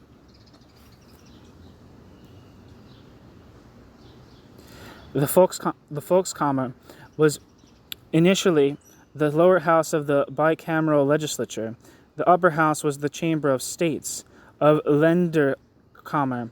But in 1952, the states of East Germany were dissolved, and the Chamber of States was abolished in 1958.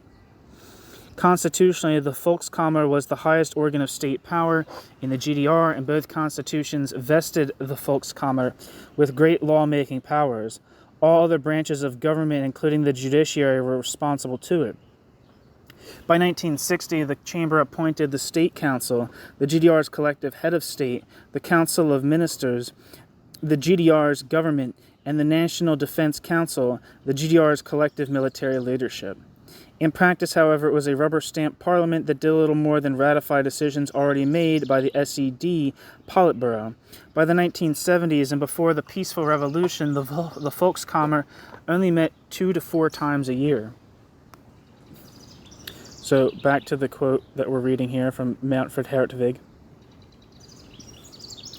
After Harlech read off these principal ideas, with which Steinberger and I agreed, we discussed quite freely in the form of a non-binding conversation the possible future political developments in the GDR and in Germany as a whole, as well as questions of our attitude towards these developments.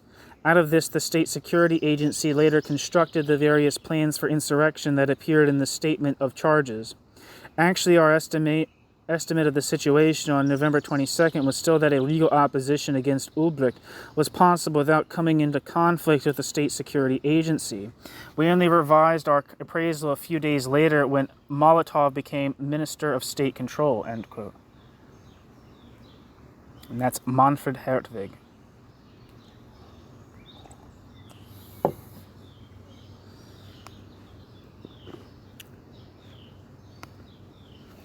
Under these circumstances, the hurriedly prepared platform could only discuss the most important political ideas of the Third Way cursorily and in a summary form, and hence was not without its contradictions, quite unlike Bahro's study, which was systematically worked out over the years. Of course, Harech's political and even philosophical positions, which he had already published and had later developed further, played a role, but at this point we shall only discuss the platform, which articulated the, quote, revisionism, end quote, as the SED leadership called it, that was already widespread among party intellectuals, even if only as a general mood.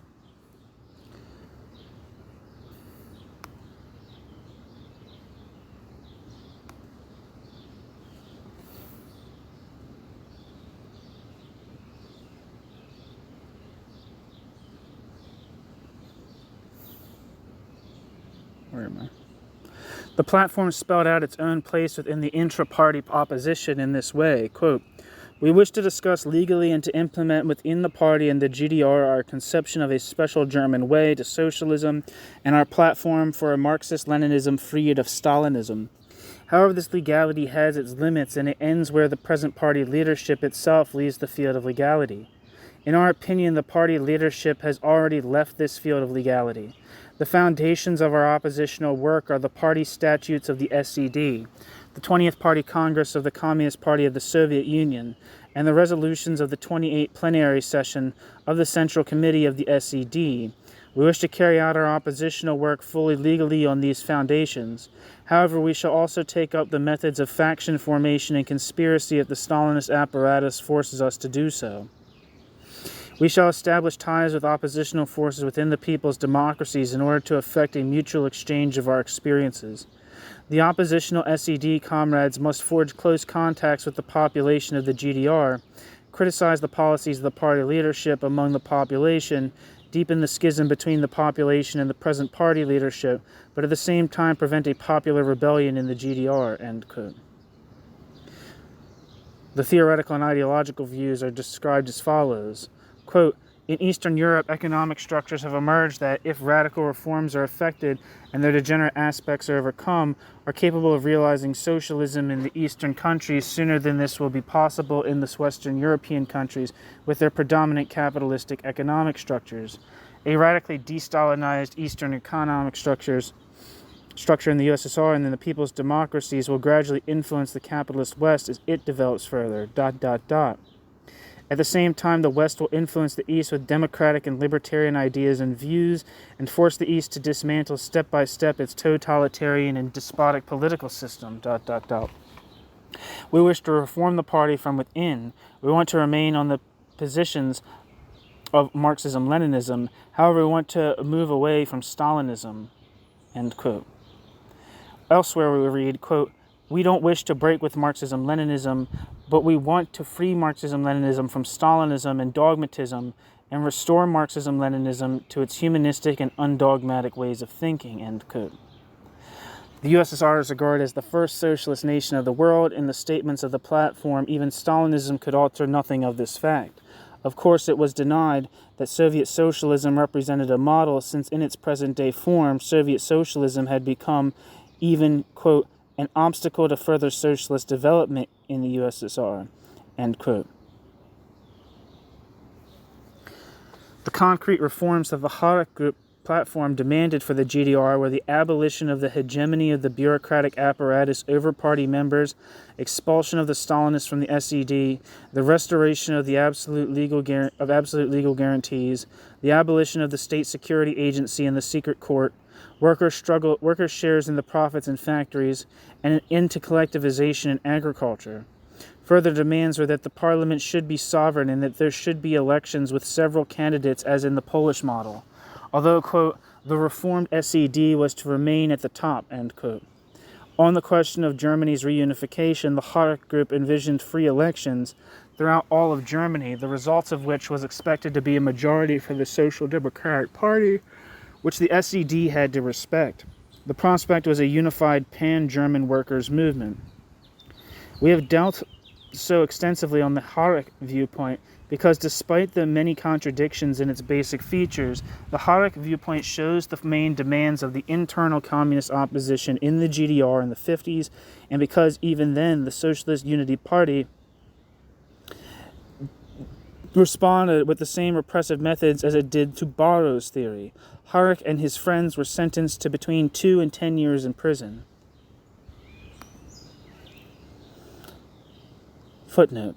In the first trial, March 7th to 9th, 1957, Harek got 10 years, Steinberger 4 years, and Hertwig 2 years in prison. In the second trial, which happened from July 23rd to 26th, 1957, Janka got 5 years, Just 4 years, Wolf 3 years, and Suger 2.5 years in prison.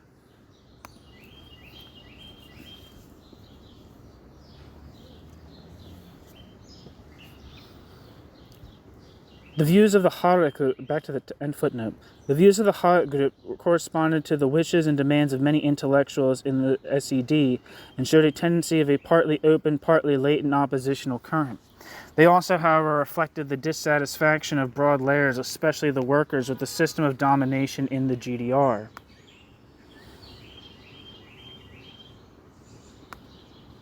Now as then, the platform has been variously appraised. On the one hand, it has been called, quote, typical and especially significant for the development of reform communism, end quote. While elsewhere, the, quote, programmatic contradictions, end quote, have been stressed, and the quest for theoretical foundations called a, quote, total failure, end quote, because of the, quote, motley mixture, end quote, of philosophical and historical arguments. Now, if, like, to my understanding, like, reform communism would have been people who, like, who advocated the democratization of the Soviet Union while keeping the nationalized and planned economy intact, without recourse to political or social revolution, right? So Trotsky wouldn't have been a reformed communist, at least in his later years, because he believed that it was necessary for a political revolution to transpire in the USSR to return it to its productive, to its socialist course, while the people who advocated, who came to state capitalist and bureaucratic collectivist theses, were in favor of working class revolution in both of those in the Eastern Bloc. I was going to say, yeah, Trotsky believed in political revolution. Bureaucratic collectivists and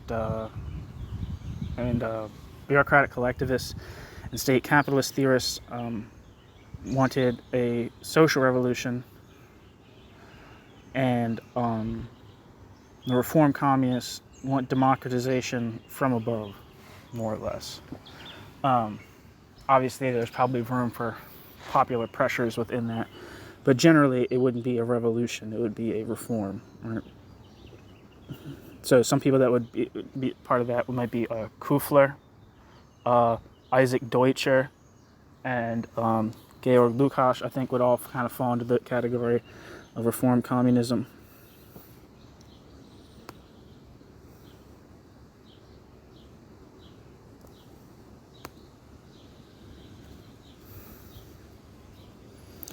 There's some footnotes here that I missed.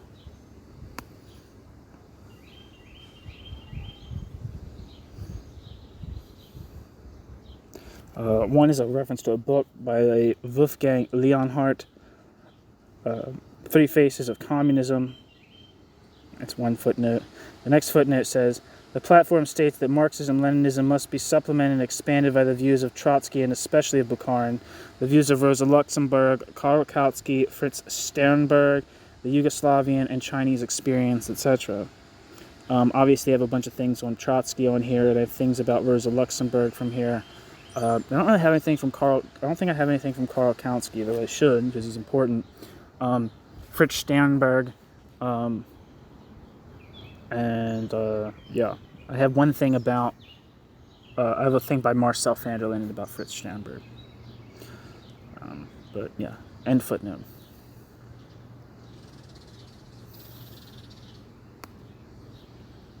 A comparison of Bahro's theoretical views with those of Harek does indeed bear out this critical conclusion, but a formal study should take into account that the platform was an ad hoc outline of political ideas that developed under quite different temporal conditions.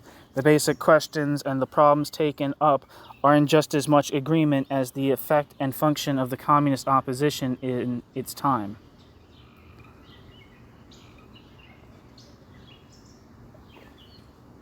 New section. Haberman. Or Hofmann. For the 1960s, Robert Hofmann developed much further the theoretical formulation of the anti-Stalinist opposition in the GDR. After speaking out in 1956 against dogmatism and philosophical discussion, in 1963, Robert Hofmann carried his criticism further into the domain of political theory when he took up the problem of the freedom of the individual in communist-governed society. Born in 1910, Robert Hofmann entered the Communist Party of Germany in 1932.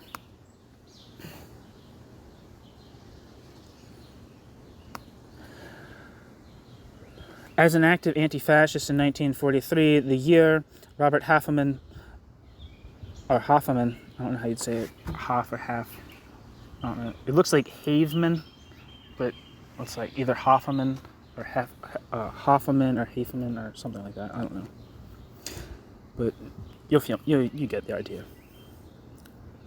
As an active anti-fascist in 1943, the year he received his doctoral diploma, he was condemned to death by the infamous People's Court.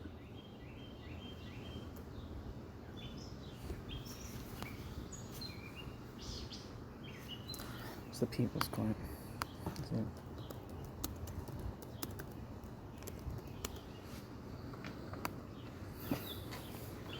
According to Wikipedia, the People's Court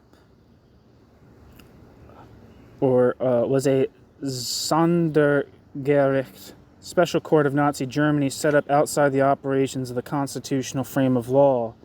The People's Court's headquarters were originally located in the former Prussian House of Lords in Berlin, later moved to the former Kongliches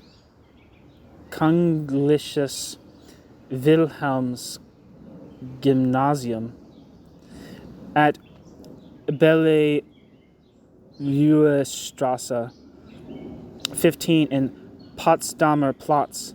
The location now occupied by the Sony Center. A marker is located on the sidewalk nearby.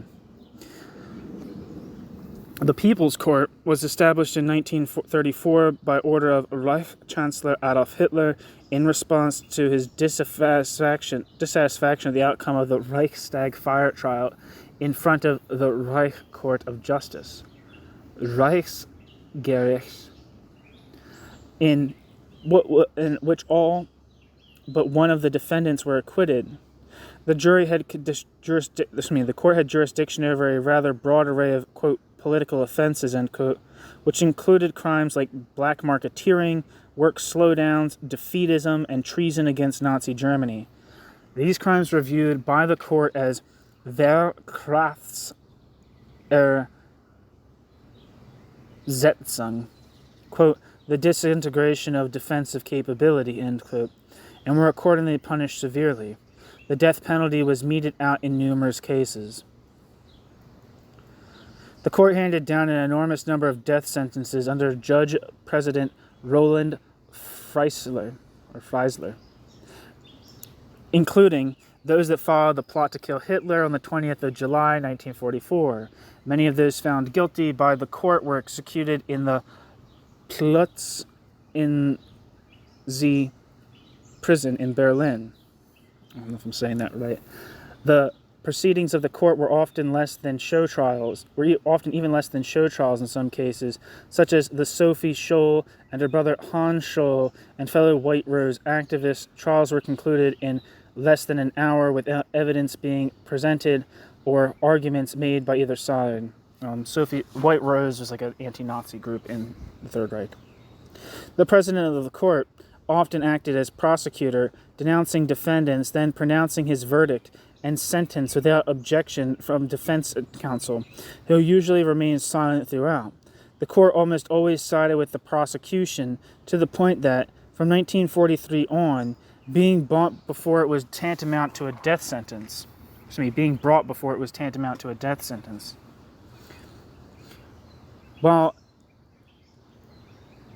Being brought before the court was tantamount to a death sentence. While Nazi Germany was not a rule of law state, the People's Court frequently dispensed with even the nominal laws and procedures of regular German trials, and is therefore characterized as a kangaroo court. In 1985, the West German Bundestag declared the People's Court to be an instrument of judicial murder. So, back to the text. However, Robert Havemann survived the Third Reich in Brandenburg prison, where, of course, Erich Honecker, too, was incarcerated, and in 1946, became professor in the Berlin Humboldt University. Erich Honecker was the head of East Germany after Walter Ulbricht. I don't know if there was it was just them two.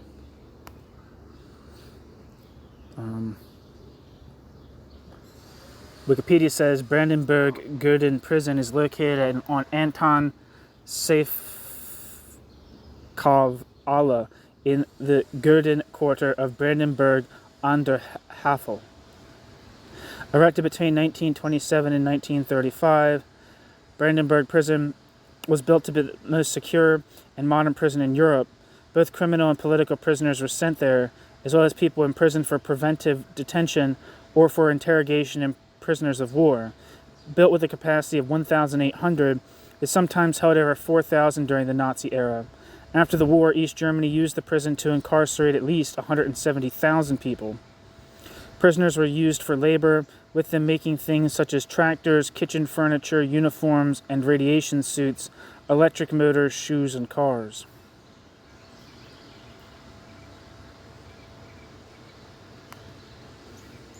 Back to the text. In 1950, the esteemed scientist entered the Volkskammer as a delegate. Hoffmann's critical lectures on philosophical problems in 1963 were before packed halls, especially because his philosophical critique took into account the concrete reality of the GDR.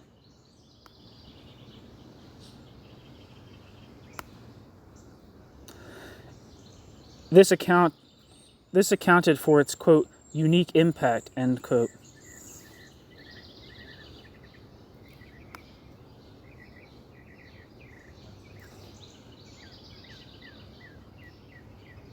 Sorry.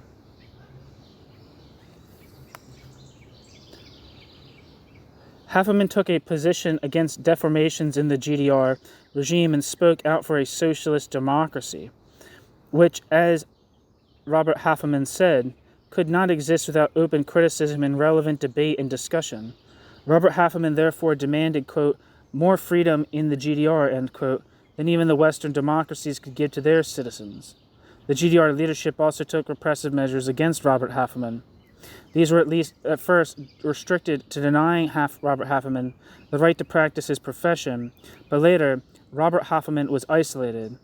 Robert Hermann's reply was a critique that shifted increasingly from philosophy to politics. In 1968, Robert Hermann wrote in a Prague magazine, quote, democratic control of the government from below is crucial for democracy. This means the right of opposition in public, in the press, on the radio, and on television, as well as in the parliament and popular representative bodies whose members are determined by free and secret ballots. This also means that judges must be independent and that administrative courts must be set up to which the citizen may turn in complaint against official arbitrariness. Democracy also means that to govern is made more difficult and to be governed easier. Both are very useful, ... end quote. Robert Hermann. The quote, Prague Spring, and more recently, Eurocommunism show that the theses Hermann developed in the GDR and the problems he took up have a role to play in the toll of today's world communism. The further theoretical development of communist criticism of, quote, real socialism, end quote, undertaken by Robert Hermann is well known. We need not discuss it in detail here. Robert Hermann's writings were eventually published in the West and not in the GDR.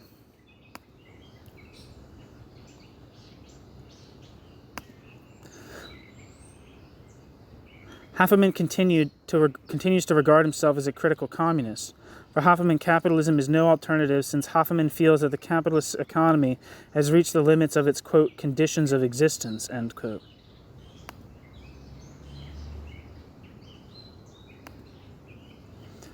At the same time, he is a democratic communist. He invokes Rosa Luxemburg and derives from Rosa Luxemburg's theses the demand for a free socialist society. Quote, ...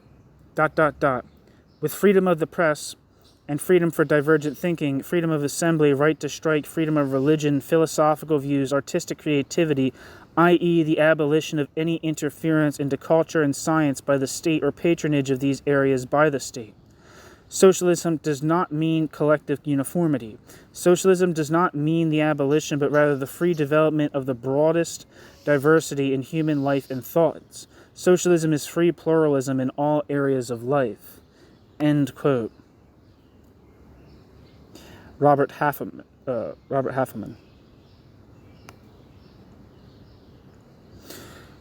For Hermann, the quote, bringing of socialist democracy to perfection, i.e. the realization and implementation of all political human rights, has become number one on the agenda of history, end quote.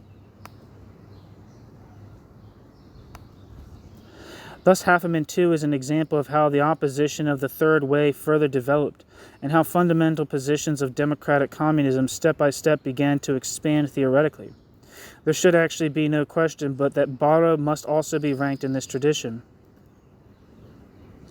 New section, Democratic Communism.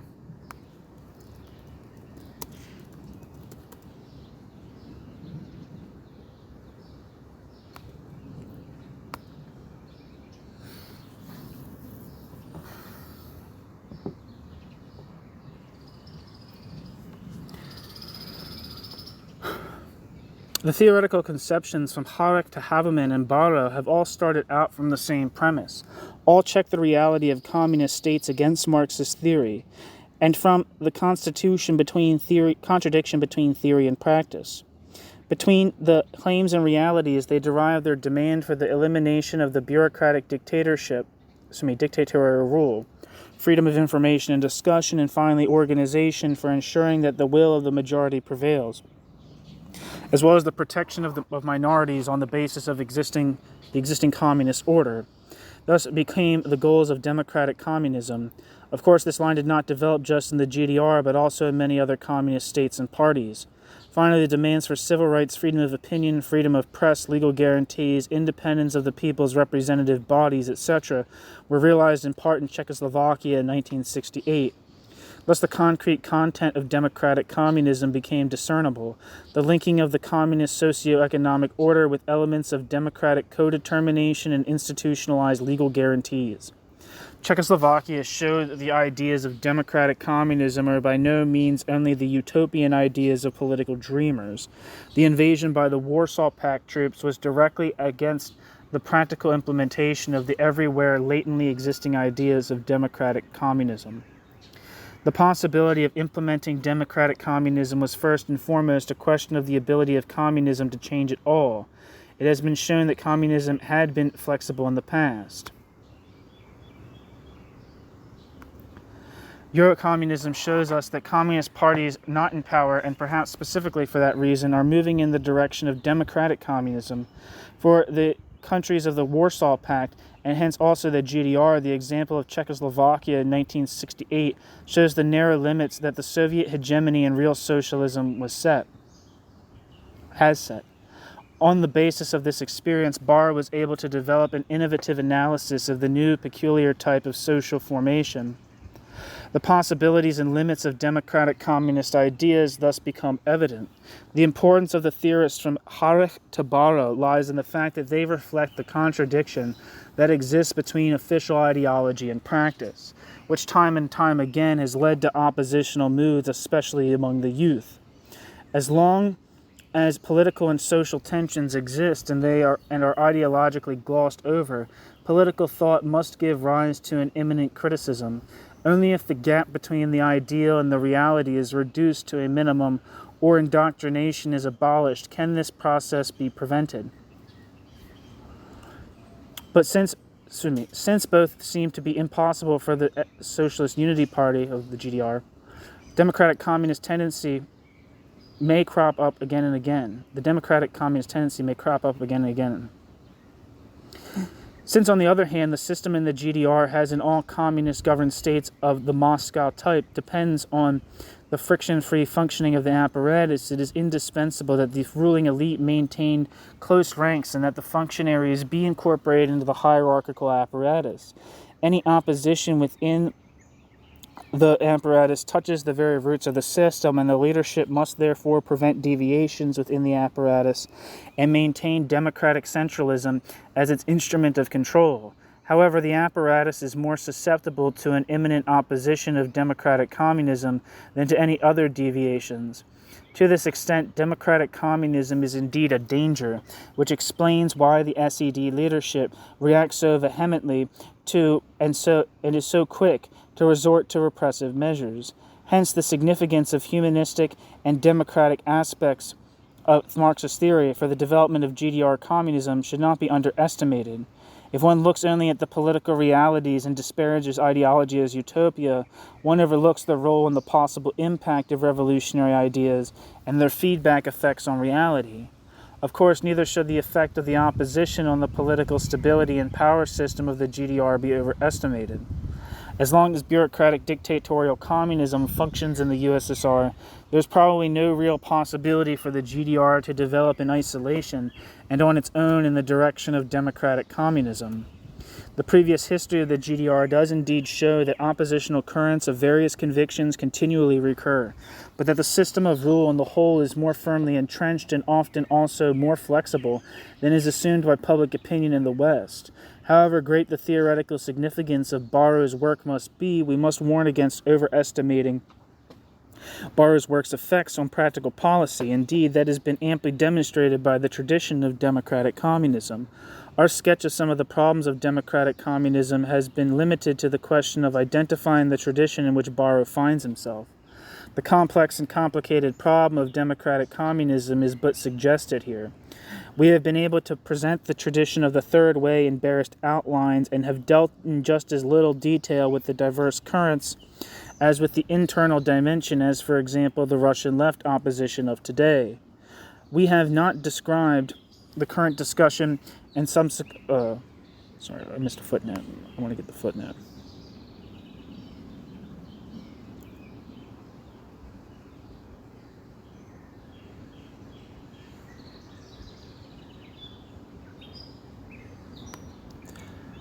No footnote.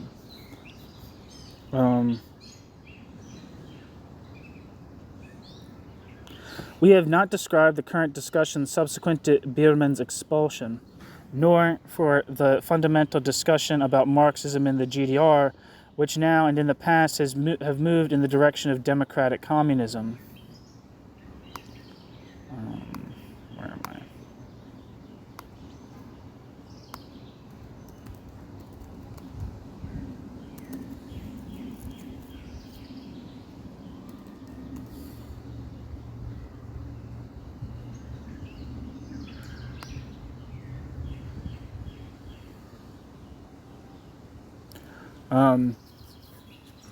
It says Wolf Biermann was born 1936, still alive, I guess, is a German singer, songwriter, poet, and former East German dissident.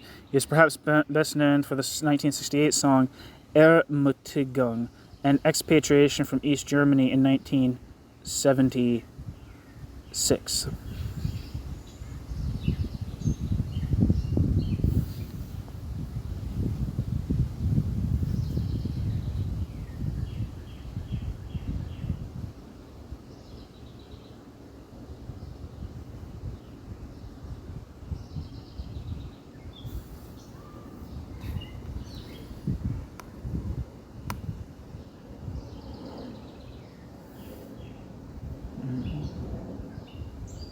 Where am I?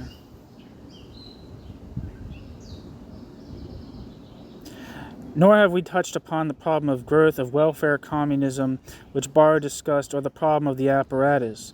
Finally, we have not gone into the influences of social development on ideology, the general structural development of the GDR, the problem of intellect and power, or the distinction between democratic communism and democratic socialism.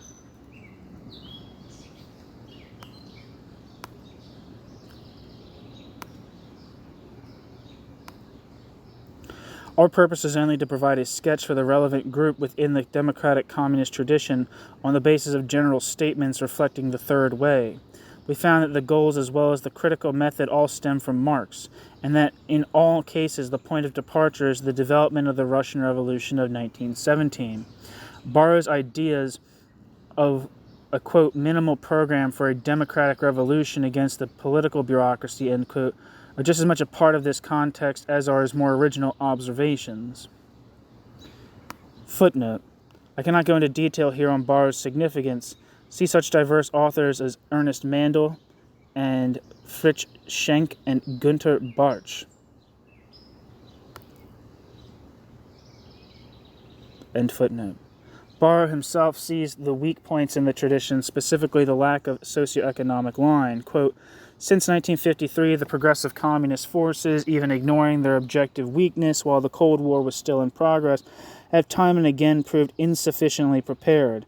At bottom, they still stood on the same political and theoretical basis as their opponents and could be ideologically blackmailed by them via their common interest in the autonomy of the non-capitalist road. Above all, they had a poor understanding of the ground on which they were fighting. Their various action programs were based more on temporary negations than on socioeconomic analysis, end quote. Bahro.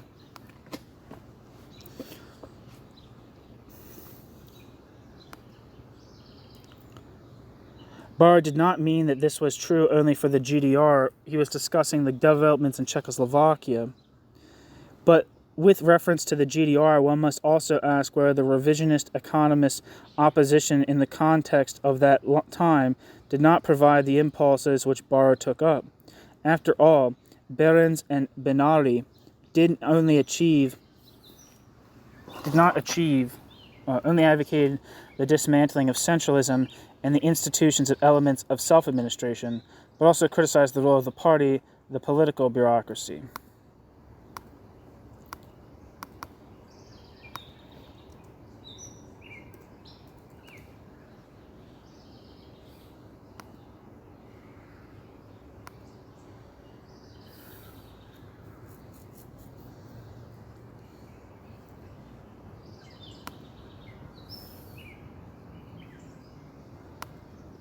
Where am I?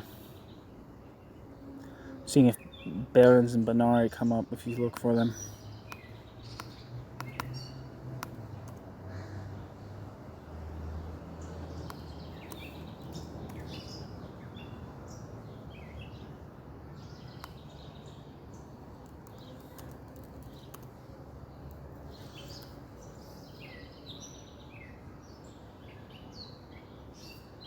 All it comes up is a dog breeding thing when I type in Benari. Anyway, with his fundamental questioning of the new, peculiar types of social formation, Bahro goes much further than the attempts of the former oppositional economists to correct the mistakes in the system. But it remains an open question whether Bahro, with his considerable bias towards political economy, might not underestimate the problem of institutions and the power apparatus. Perhaps this is the reason why Bahro, on at least one central point, falls behind Trotskyism and Eurocommunism. Bahro does not advocate a multi-party system, but in this too Bahro is quite, and one might even say too much, in the tradition of the Third Way. Indeed, in general, Bahro has provided new and critical impulses for democratic communism, for a turn away from the thesis of the party as guardian, a theory which in fact is only a synonym for a party dictatorship in ideology and practice. This is translated by Michael Vale. Thank you very much for listening. I hope you got something out of this.